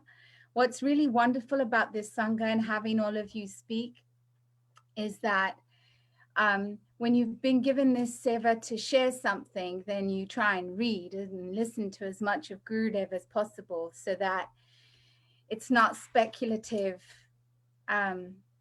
words that you're just spewing out, but you're trying to absorb in some form of smaran.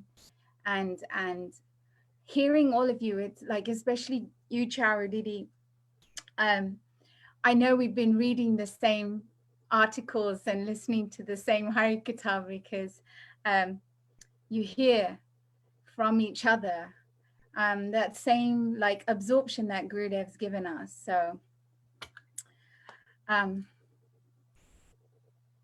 oh, thank you so much, Bhagavat Maharaj. It's really nerve-wracking actually to try and share something in front of my seniors, but all of your faces are like Udipan for Gurudev. So Om Gyanatimurandasya Gyananjana Shlakaya Chakshuram Militam Yena Tasmai Shri Guruve Namaha Namo Vishnupadaya Radhikaya Priyatmane Shri Srimad Bhaktivedanta Narayaniti Namine Nama Om Vishnupadaya Krishna Prasthaya Bhutale Srimati Bhaktivedanta Swami Ti Namine Namo Bhaktivinodaya Sachidananda Namine Gaura Shakti Swarupaya Rupanugavarayate Vancha Kalpatarubhascha Kripa Sindhubhavacha Patitanam Pavanebhyo Vaishnavebhyo Namo Namaha. I offer my pranams, my heartfelt pranams again and again to my most worshipable Gurudev, who is still trying to pull me out of this darkest of ignorance that I'm steeped in. To our beloved Srila Prabhupada, who sent him to us, sent him to me, to Srila Bhaktivinoda Thakur, who, whether we're aware of it or not, we associate with every day. First thing in the morning, when we're singing Vibhavarishisha Loka Pravesha, as the dawn is breaking, we're associating with his bhajan. And then at noon, Yashomati Nandan Brajavara Nagar, Jai Radha Madhava, again, we're associating with his bhajan. And then again in the evening, Kiva Jaya Jaya Gaura Chandra Arati Kashyoba, again, we're associating with his bhajan. And our Guru Varga has given us this process that is so jam-packed with guidance and direction that we couldn't possibly get lost. A bit like a Pac-Man game, I guess, a computer game. If you hit one side, you will rebound and hit something else. So we're on the course, and no matter how long it might take us, eventually we'll be home.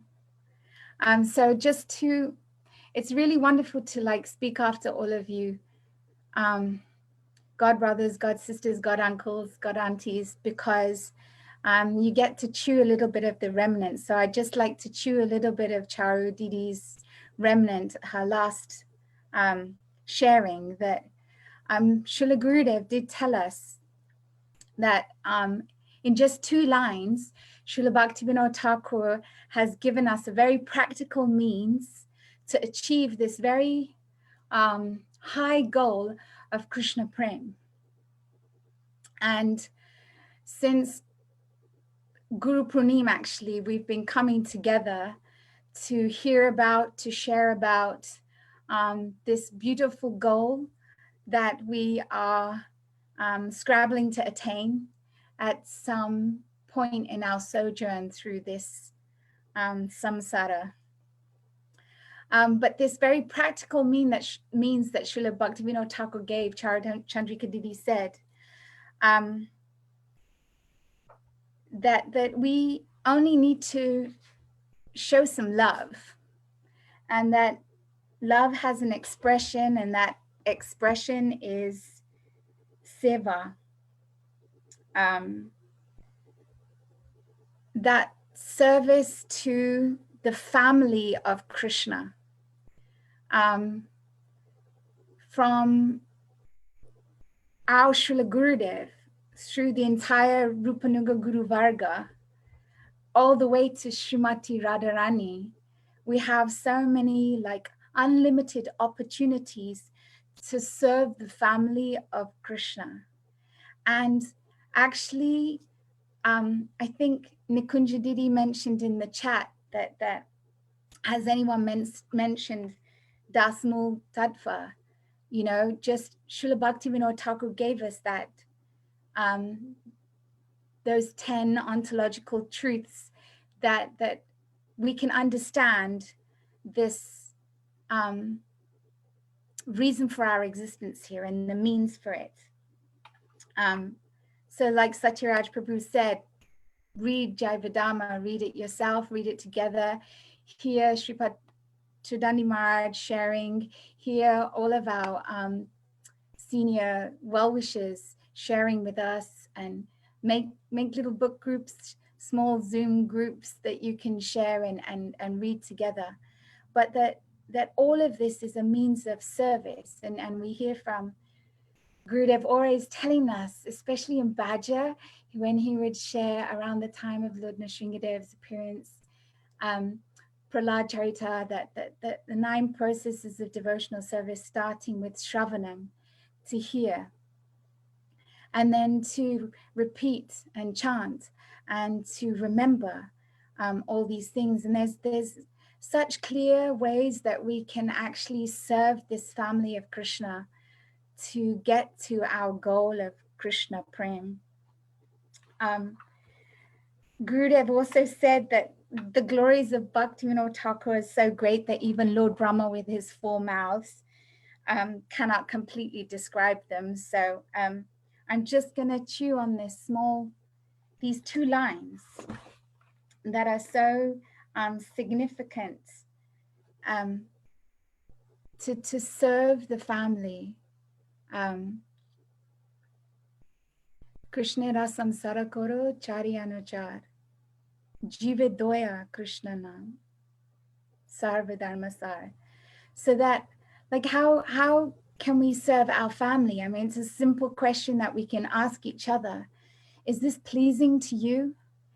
Is my service pleasing to you? And you know, Sripad Nemi Maharaj, I just wanted to say to you as well, I've noticed that every time someone makes an offering, or we made our offering for the drama for Radhashtami, you always show your appreciation to us by saying what was pleasing for you. And so it's always encouraging when we tell each other, revealing our hearts and minds in confidence, but also revealing back as well what was pleasing, because this mood of service and this whole Zoom group and this coming together is our seva, and this would, I'm sure, be so pleasing to Srila Gurudev. So we can see that we are at least trying to come into one of these lines of a practical means to achieve our goal of Krishna Prem, but also to Chari Anuchar, to give up those things that don't really serve us in our goal, in our practice, in our sadhana, in our bhajan, to give up that kind of association that kind of distracts us or pulls us away, but not just to have that kind of focus, but to focus on all the things that we can do to replace those desires and worldly attachments. And so following Vaishnav Sadachar and Vaishnav etiquette, from applying tilak to hearing Harikatha, to chanting our Harinam that Srila Gurudev has given us. And that's the second line, you know, Jiva Doya, showing compassion to the jivas by sharing what we've learned, this das mu, you know, we have so much evidence, so much praman, so many shastras, like we heard yesterday, how much Srila Jiva Goswami Pad has given us, how much Srila Rupa Goswami Pad has given us, how much Srila Bhaktivinoda Thakur has given us, how much Srila Bhaktisiddhanta Saraswati has given us. Our entire Guru Varga has given us so much literature, so much Vani that we probably couldn't even get through it in one lifetime. So we are inundated, and that Jiva Doya, real compassion for jivas, is to tell each other, remind each other, remind ourselves, remind those who have forgotten and haven't quite remembered yet that we're not these bodies, that we are conditioned souls, that we're subject to the control and the coverings of illusion and Maya. Gently, lovingly, like Gurudev always did, reminding us that we are not these problems, we are not these achievements, that we are Jiva Atma, that we are Krishnera Nitya Das. And how to even just remind ourselves of that, to chant this Harinam that he has given, the seed that he has planted in each and every one of our hearts, and given us the means by which we can water and cultivate these seeds. But he's given us a piece of his bhajan. He's given us his Harinam. He has given us those realizations in seed form, and he's given us the process to unravel that.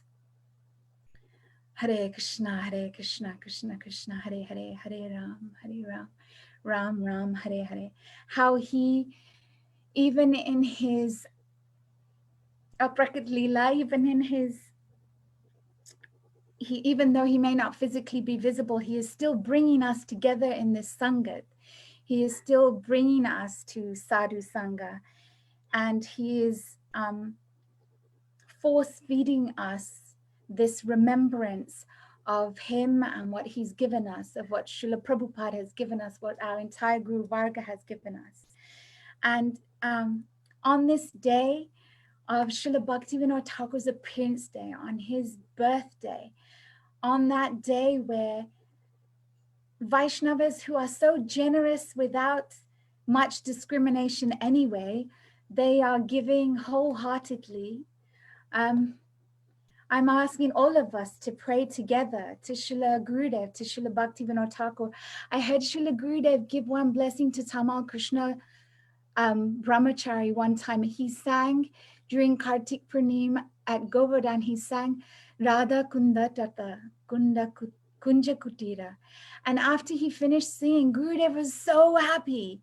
And he was crying. He was so happy. He gave him this blessing that I am sure Srila Bhaktivinoda Thakur himself will give you realization of his own bhajan. This is Bhaktivinoda Thakur's bhajan, and Gurudev gave that blessing. So I'm sure if together, collectively, we just bring our hearts together and we cry to Srila Gurudev on this day, please will you bring us to the feet of Srila Bhaktivinoda Thakur. Please will you bring us into the core of these bhajans, of his bhajan that he manifested, Swananda Sukhada Kunj. And please, Gurudev Kripa Bindu Diya, Koro Dase, Trinapeksha Atihina. Teach me, show me, force me to be like you, to actually know what is humble, so that I can chant Harinam in this mood, that I can tolerate everything and anything that comes, and that I can properly show respect to each and every one of the Jiva souls here and out there, so that we can constantly chant this Harinam. So thank you so much for always bringing me close to my Gurudev, just by your darshan alone, what to speak of the smaran you give when you repeat his sublime Harikatha, Vancha Kalpatarivascha, Kripa Sindhu Bhavacha, Patitanam Pavanebhyo Vaishnavebhyo Namo Namaha. Thank you so much. You definitely, when I introduced you as Gurudev's darling daughter, you lived up to the bill, because I really feel that you expressed his mood, his heart, and the sincerity was, even though we're online, the sincerity oozed through. Many things hit home, particularly the idea that Gurudev would be very happy for us, very happy with us that we're doing all this together. Both Prabhupada and Gurudev put a strong emphasis on Seva, the sun part of the Sankirtan, that we should be together serving. And this is a very beautiful aspiration. So thank you, Didi. So our final, but great speaker, final mainly because he's in the States. So from a time zone point of view, it makes sense to do it now, for him to be on now. When he last stayed at my house, I always knew he was up, because these great sonorous, mellifluous tones would emanate from the bathroom as he was singing operatically.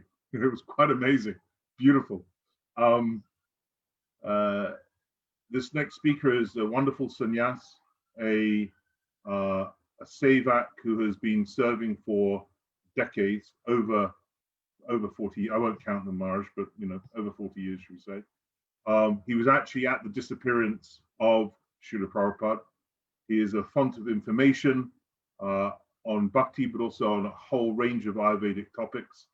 And he is a father and brother to many, an uncle to many in the Sangha. I'm sure you are very excited to now hear from, as our final speaker, Sripad Bhaktivedanta Bhagavat Maharaj. Haribol Maharaj from Florida, right? You're in Yes, Florida? I'm in Alachua, Florida. Can you Great. hear me? Perfectly. Okay. Can we have a bit of opera? Dandavat pranam to one and all.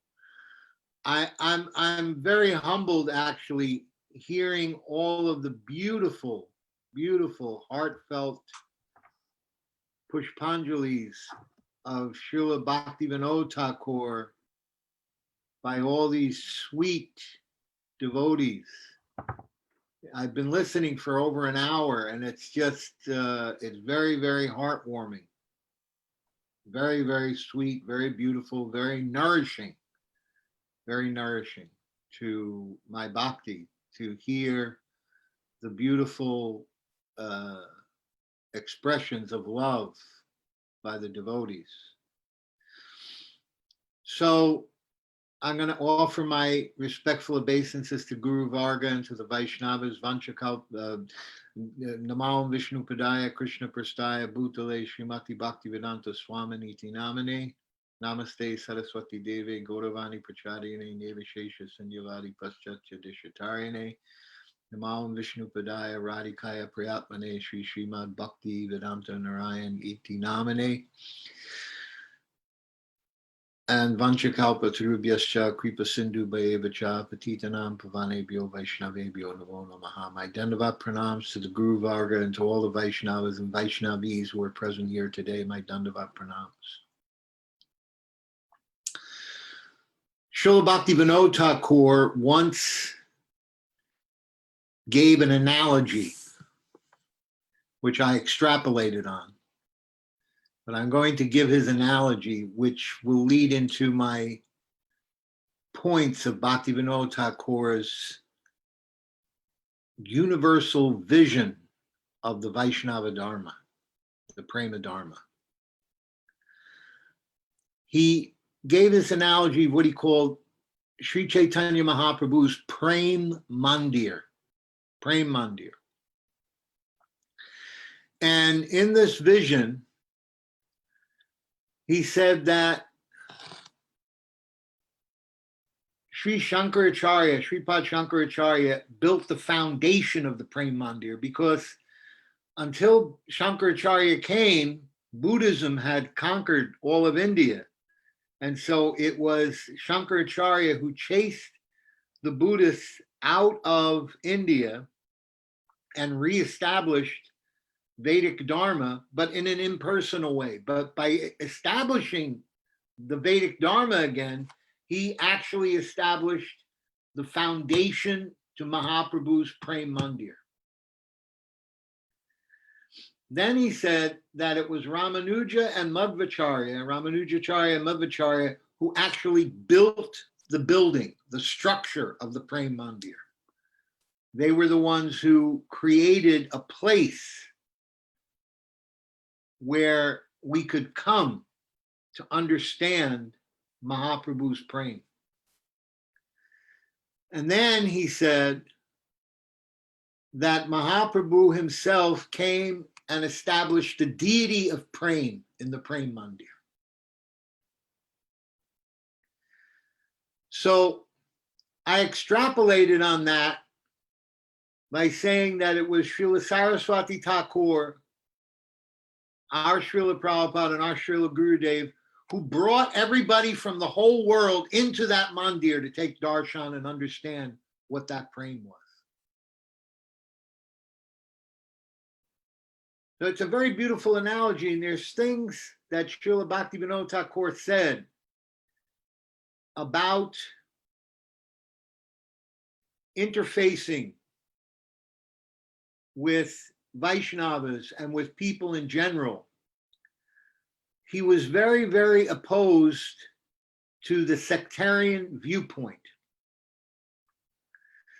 I have many quotes about this, but I'm going to start with this one quote that comes from the Sri Krishna Samhita, in which he's describing in the Sri Krishna Samhita the different obstacles to bhakti as they're related to each one of the demons that Mathuresh, who's within Vrindavan Bihari Sham in Vrindavan, kills, and how we have to kill those demons. And so the obstacle of sectarianism, he explains, the 11th obstacle of the Vaishnava is sectarianism, which takes the shape of the forest fire. Due to sectarianism, a person cannot accept anyone outside of their own group as a Vaishnava, and as a result, they face many obstacles in finding a guru and associating with devotees. Therefore, extinguishing the forest fire is most important.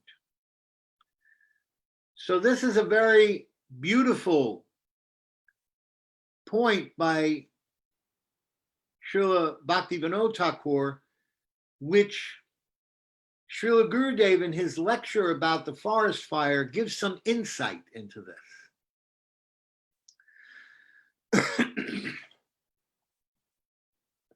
Excuse me a second, please.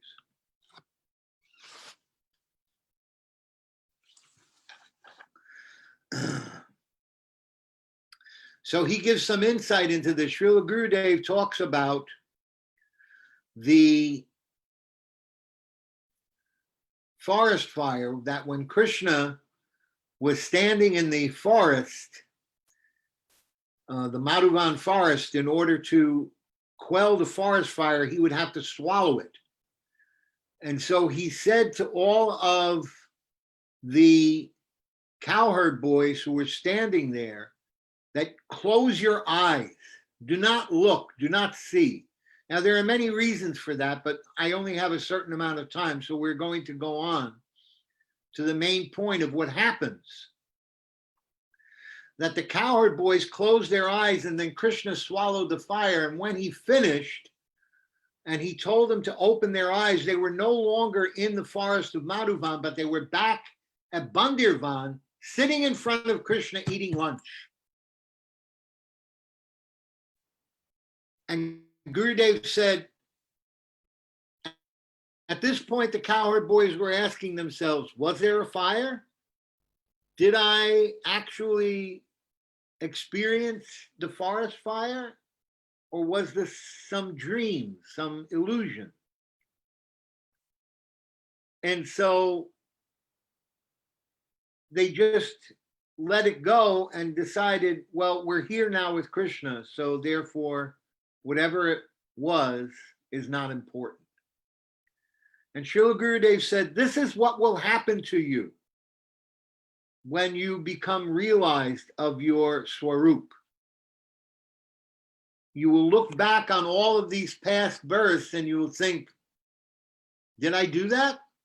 Was I really there? Was I in this Maya? Was I thinking like this? Was I in the forest fire or the ocean of the material nature?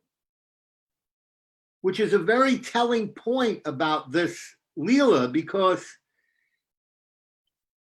if we're understanding that we are not this body, if we are understanding that we are the Swarup, the spiritual form, then what is the question of sectarianism? What is the question of my Vaishnav Sangha as opposed to your Vaishnav Sangha?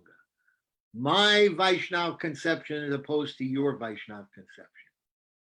What is the question of that? Therefore, Bhaktivinoda Thakur says that the Vaishnavas have to destroy this obstacle. And he gives some other very important points about the same thing. He says, we consider that it is essential to arouse love towards Bhagavan by any means possible. The door leading to gradual elevation is firmly shut if people on any level of worship are ridiculed or condemned. Those who fall under the spell of dogmatism and thereby become sectarian lack the qualities of generosity and munificence. That is why they ridicule and condemn others who do not worship in the same way as they do. This is a great mistake on their part. This is Jaiva Dharma chapter 11. So here we see that, as Gurudev has told us repeatedly, that we should not criticize anyone. We should not have any, we are only building a bridge. By criticizing others, we're building a bridge to that place, to that to those negative qualities. And insisting on my Sangha versus your Sangha, my Guru versus your Guru, my concept versus your concept, this sectarian attitude will just increase the confusion in the development of our spiritual life. All of this is very, very damaging, very, very damaging to our spiritual progress.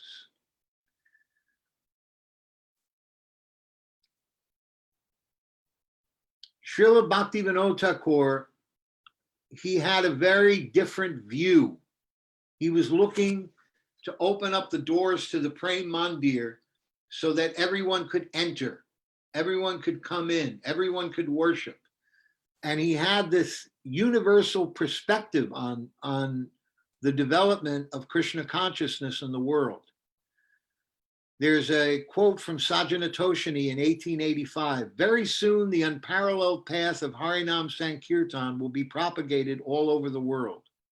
Already we are seeing the symptoms, hearing the first strains of the Sankirtan movement in the West with the Salvation Army marching band who sing the names of God while playing cymbals and drums. Just see the broad vision of Srila Bhaktivinoda Thakur. So broad. The Salvation Army was Sankirtan to him.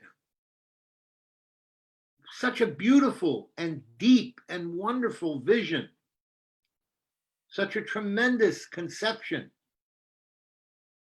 So all embracing, all loving, all affectionate to every class of people. This was the vision of Sri Chaitanya, of Srila Bhaktivinoda Thakur. And he makes a point in the Sajjana Toshini again, saying that gradually when the offensive portions of the established religions are destroyed, there will be no more differences in the bhajan performed by the various sampradayas, nor any quarrel between them. Then as brothers, the people of all varnas, castes, and countries will spontaneously chant the holy names of the Supreme Lord together. At that time, no one will hate anyone or consider others dog eaters, nor will anyone be overwhelmed by the pride of high birth. The living entities will not forget the principle of natural brotherhood. His vision was so deep, so broad, so all-embracing and all-encompassing. And it was that foundation that he gave to our Srila Prabhupada, his own successor, Srila Bhaktisiddhanta Saraswati Thakur Prabhupada, and Srila Gurudev, who his Guru Maharaj said embodied the realization of Srila Saraswati Thakur, because he heard from his Guru Maharaj, Srila Bhakti Pragyan Keshav Maharaj, about the glories of Srila Bhaktisiddhanta Saraswati Thakur. So all of these things, we are very fortunate to have had the association of such glorious and tremendous Vaishnavas who have been able to give us the opportunity to understand the glories of Srila Bhaktivinoda Thakur's association and Srila Bhaktivinoda Thakur's spiritual teachings. Without Srila Bhaktivinoda Thakur, as Charu Chandrika was saying, there would be no Dara, there'd be no flow. He was the one who brought the flow from the spiritual world here and established again the flow of praying to Srimati Radhika. This was a very important point that Srila Bhaktivinoda Thakur established, that the mandir of praying is really the mandir of Srimati Radhika. It is because she is the goddess of praying. She has the praying. And Krishna himself wants that praying. So he comes as Mahaprabhu to understand that praying, that love, to understand the sweetness that she sees in him, to understand the ecstasy that she feels when she's engaged in loving pastimes with him. It's about Radharani. It's about that praying with Srimati Radhika. And she is the one that Srila Bhaktivinoda Thakur emphasized again and again and brought up throughout all of the beautiful songs that he wrote. How he explains in the prayer, Yamuna, not Yamuna Purana, Shatakoti Gopi, he explains how Krishna says to Radharani, he says, I'm only here because you're here. I live in Braj because of you. He explains in the other one, Radhika Charana Padma, that without worshiping the lotus feet of Srimati Radhika, one can never bathe in the praying of Sham Sundar. It is not possible. So like this, Srila Bhaktivinoda Thakur establishes the supreme authority of Srimati Radhika as the Prem Guru, as the Prem Acharya. So important, so valuable for us to understand. Without this understanding, without this realization, we cannot come to any other realization about Krishna without the realization of the mercy of Srimati Radhika. Srila Prabhupada once told that if I don't forgive you for something that you've done, then Krishna will forgive you. And if Krishna won't forgive you, then Radharani will forgive you. This is the mercy of Srimati Radhika, that she forgives even when Krishna himself will not forgive. When Guru cannot forgive, when Krishna cannot forgive, she will forgive. This is the beauty of Srimati Radhika. And Srila Bhaktivinoda Thakur was the one who established this principle of Radhika as the Prem Guru, as the mistress of Prem in the Mandir of Prem, Sri Chaitanya Mahaprabhu, that he established. So we are very, very fortunate to have associated with all these great acharyas who give these beautiful, beautiful statements. And Srila Bhaktisiddhanta Saraswati Thakur confirms the prediction of the Universal Church by Srila Bhaktivinoda Thakur in an article called Thakur Bhaktivinoda.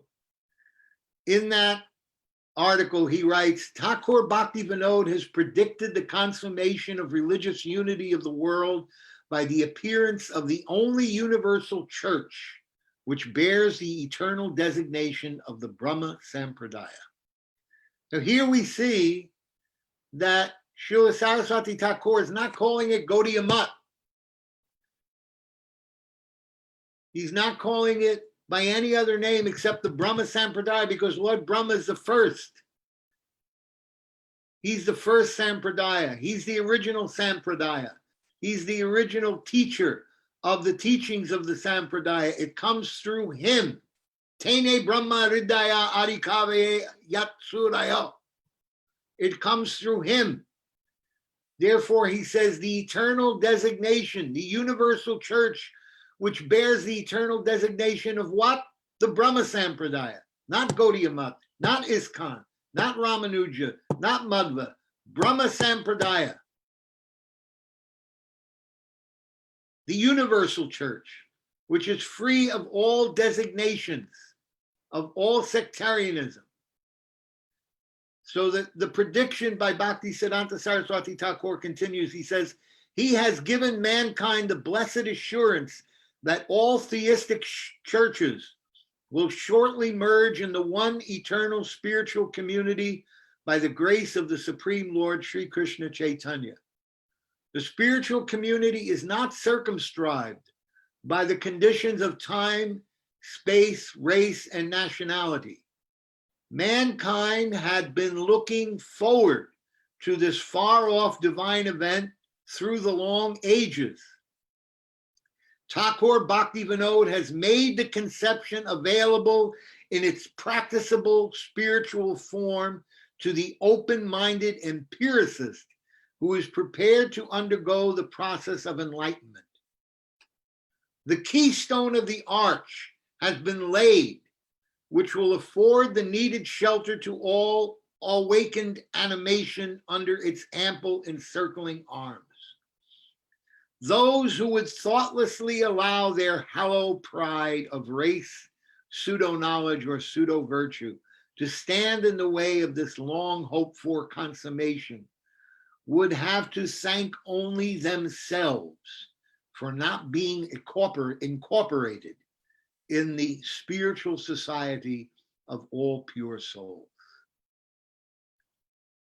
This is a beautiful, beautiful prediction by Srila Saraswati Thakur, but he's making the clear point that unless you have that broad-mindedness, unless you have that vision, unless you have that all-embracing conception, that non-sectarian conception, that universal view of the universal church of Sankirtan in the Brahma Sampradaya, unless you have this, unless you have the mercy of Srimati Radhika through the lotus feet of the sadhus, unless you have these things,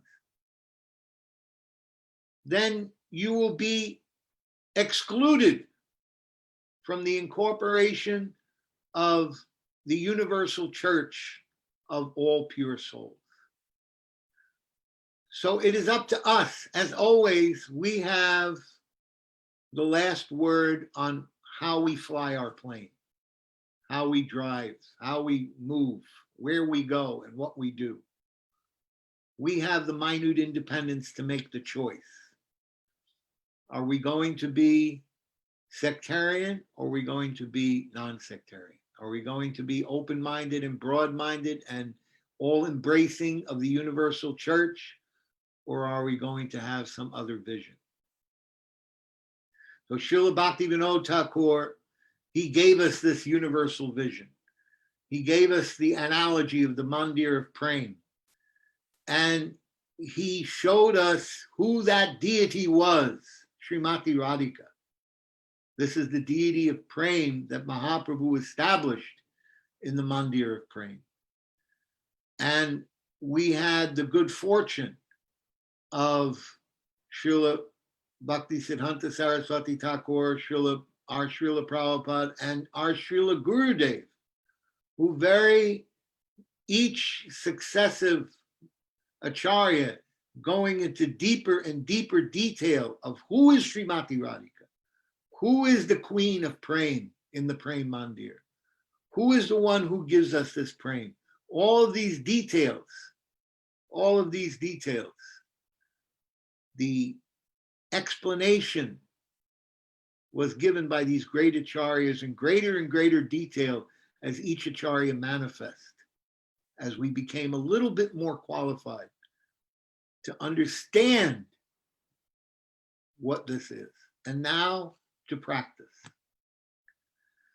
So I don't want to keep you longer. I think I've been speaking for over 15 minutes now. I want to thank everyone for bearing with me and hearing my futile words. I pray for the mercy of all the Vaishnavas and Vaishnavis who are here on this call, that you please bless me, that I can always engage in the service of our Guru Varga and Srimati Radhika.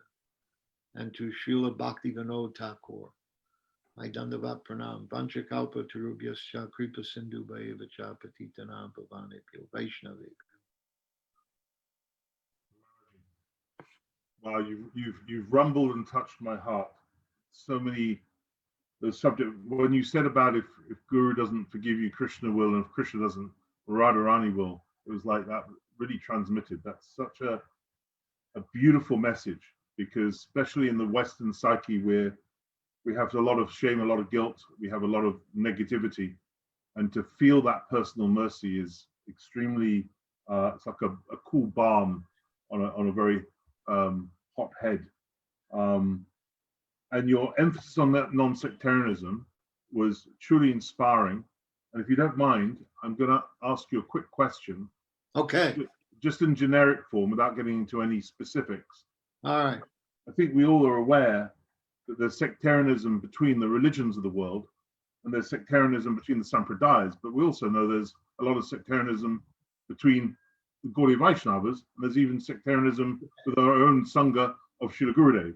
Yeah. So how do we, if you like, conceptually, philosophically, ontologically, emotionally, how do we reconcile the obvious desire to defend the honor and veracity of our Guru, as we see it, on the one hand, while on the other hand being non-sectarian? How do you reconcile those two seemingly opposite things? I'm sure they're not, but I'd love to hear your opinion on that. All right.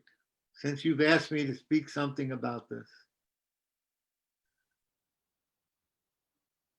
only through complete and total humility can we approach this properly.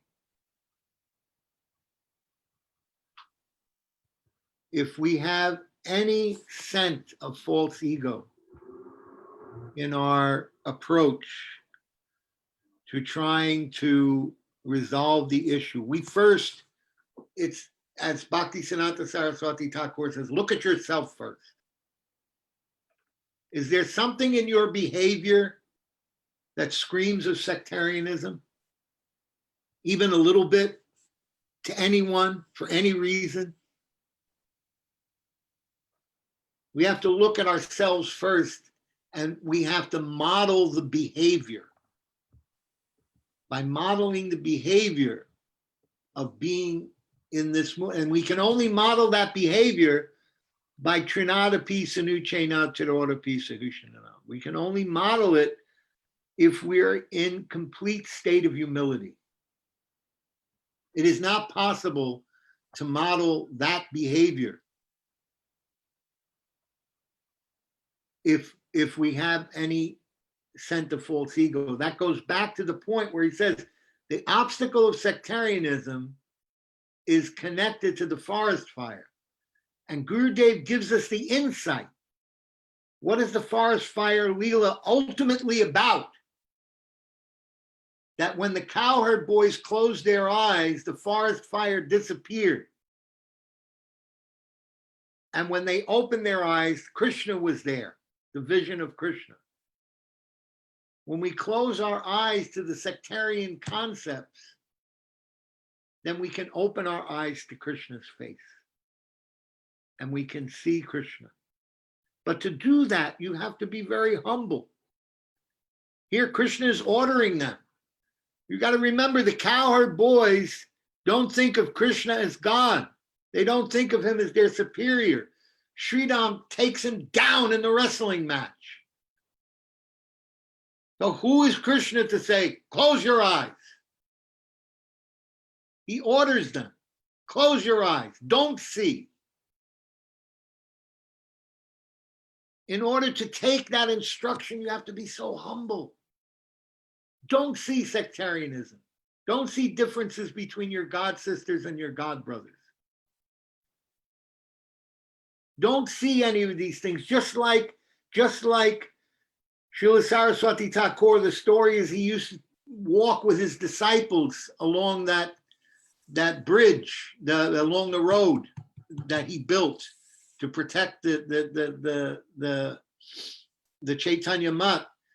And when he was walking with them, there was this old man who lived in a hut near the road, and he would vilify Srila Bhaktisiddhanta Saraswati Thakur terribly.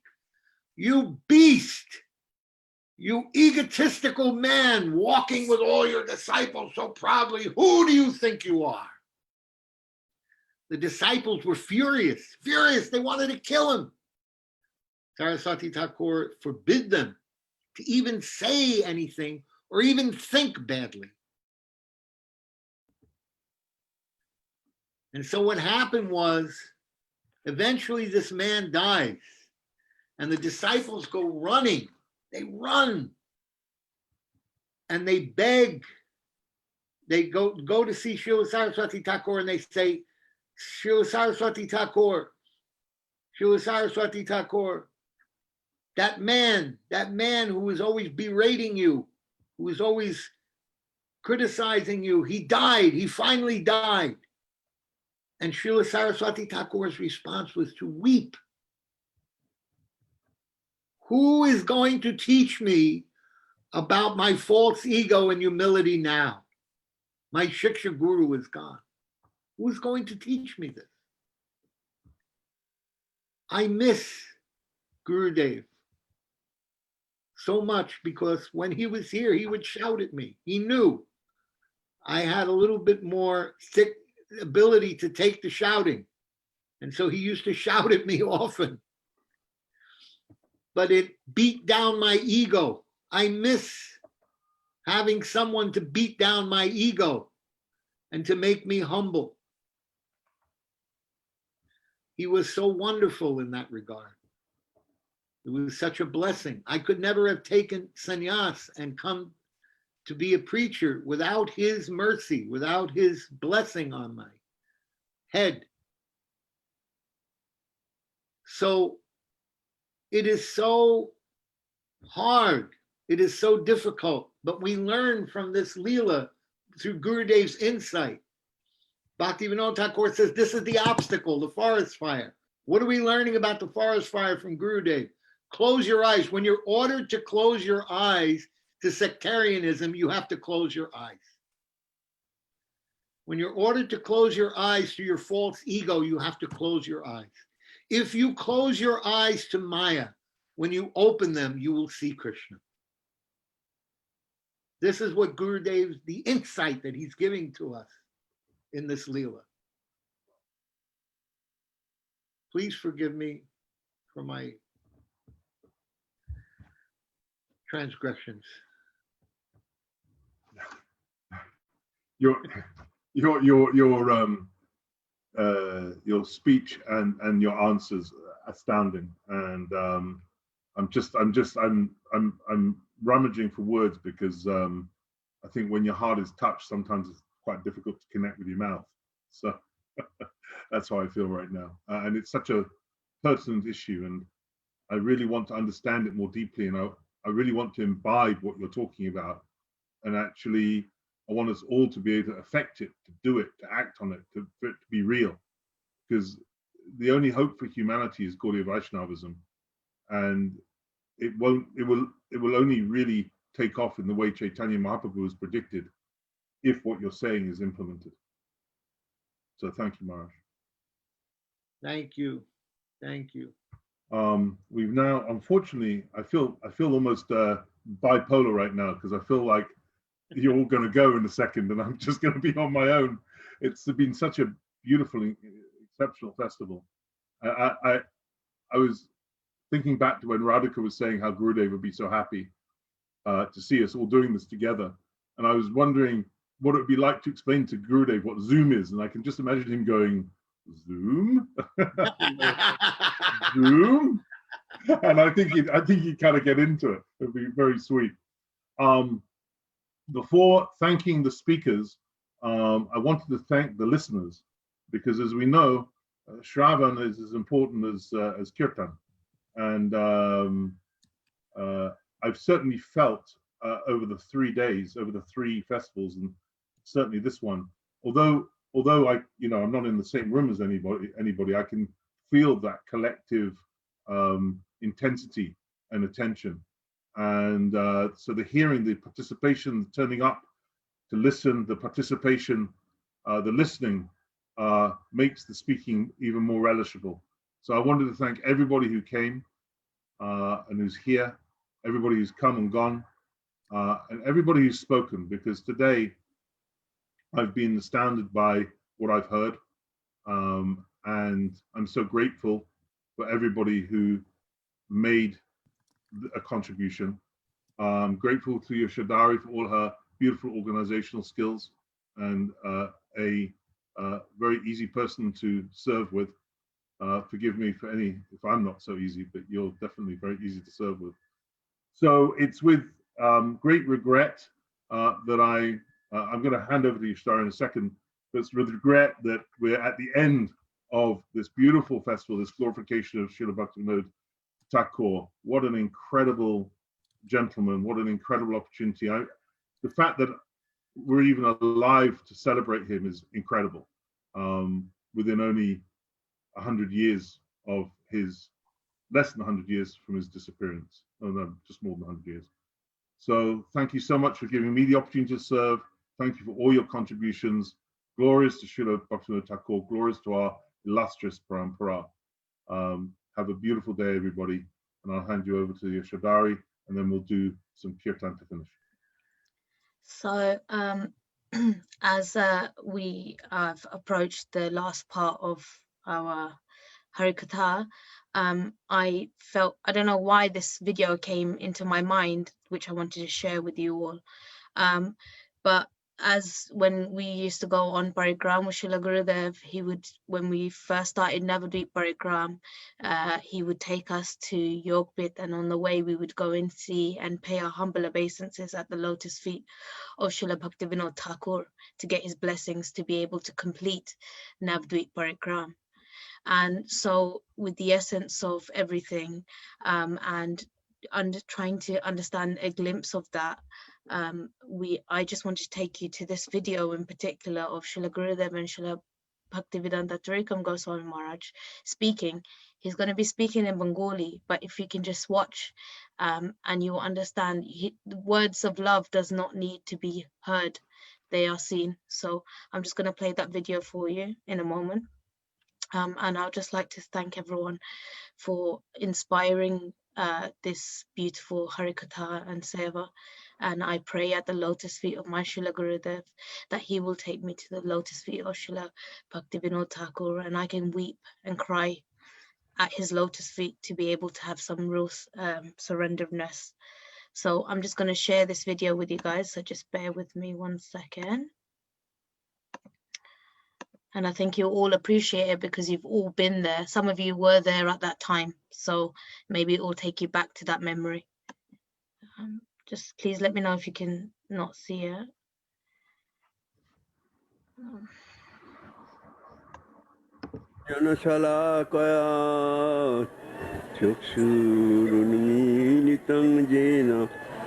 Tasmai Sri Gurave Namo Vancha Kalpatarubhasya Kripa Sindhubhayeva Cha Patitanang Pavanebho Vaishnavebho Namo Namo Namo Bhaktivinodaya Satchidananda Namine Gaura Shakti Sarupaya Rupanugavarayati Namo Mahabadannaya Krishna Prema Pradayate Krishnaya Krishna Chaitanya Namne Gauratise Namo Amra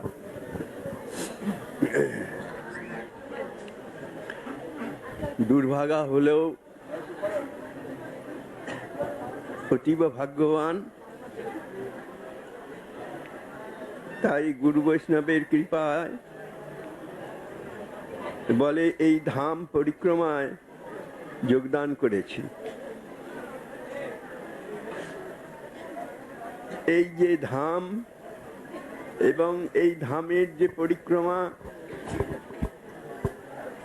এবং এই যে সংকীর্তন বিলাস,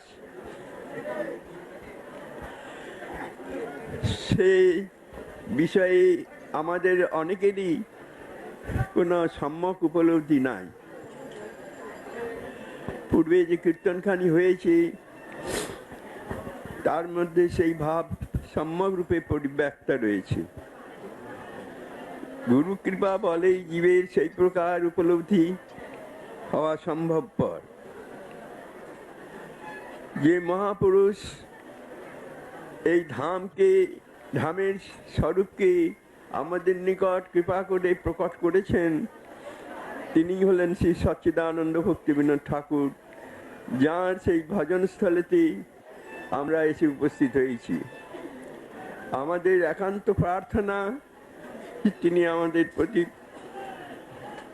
কৃপা করুন।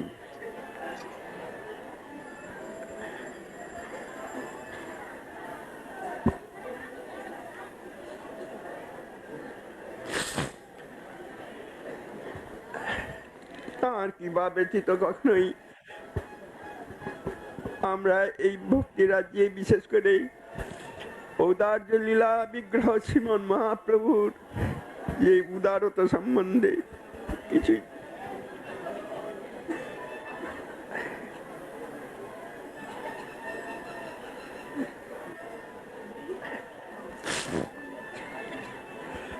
সুতরাং যদি তিনি না আসতেন, আমাদের মতন নরকের কীট এই প্রকার প্রচেষ্টা থেকে চিরতরে বঞ্চিত থাকতো, এই কথা নিশ্চয়ই সত্য।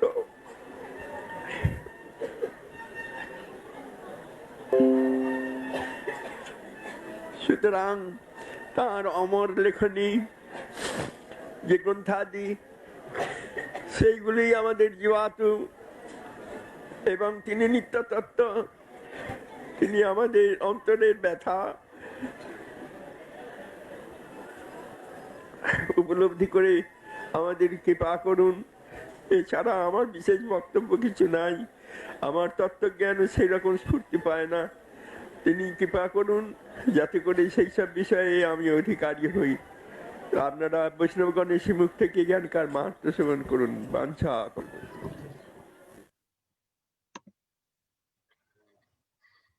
So I just wanted to, sorry, I get really emotional seeing Srila Thakur Maharaj speak, because what he's saying is really really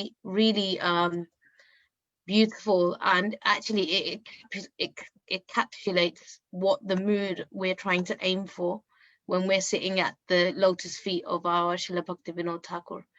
So I just wanted to share that with you, because I thought it would be a really nice way to end our Zoom class instead of having a kirtan, is to end with our Guru Varga, our Srila Gurudev and our Srila Thakur Maharaji, and speaking these words. So Vancha kalpatarupishya kripa sindhu bhevaja patitanam pavanebhyo vaishnavebhyo namo namah.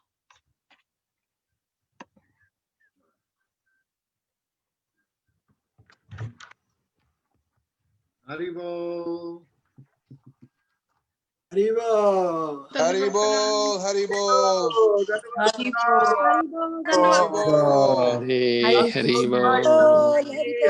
Haribo.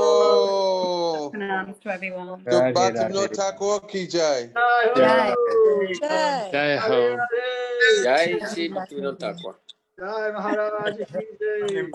Jai Shri Bhaktivinoda Thakur ki jai. Jai. Wow.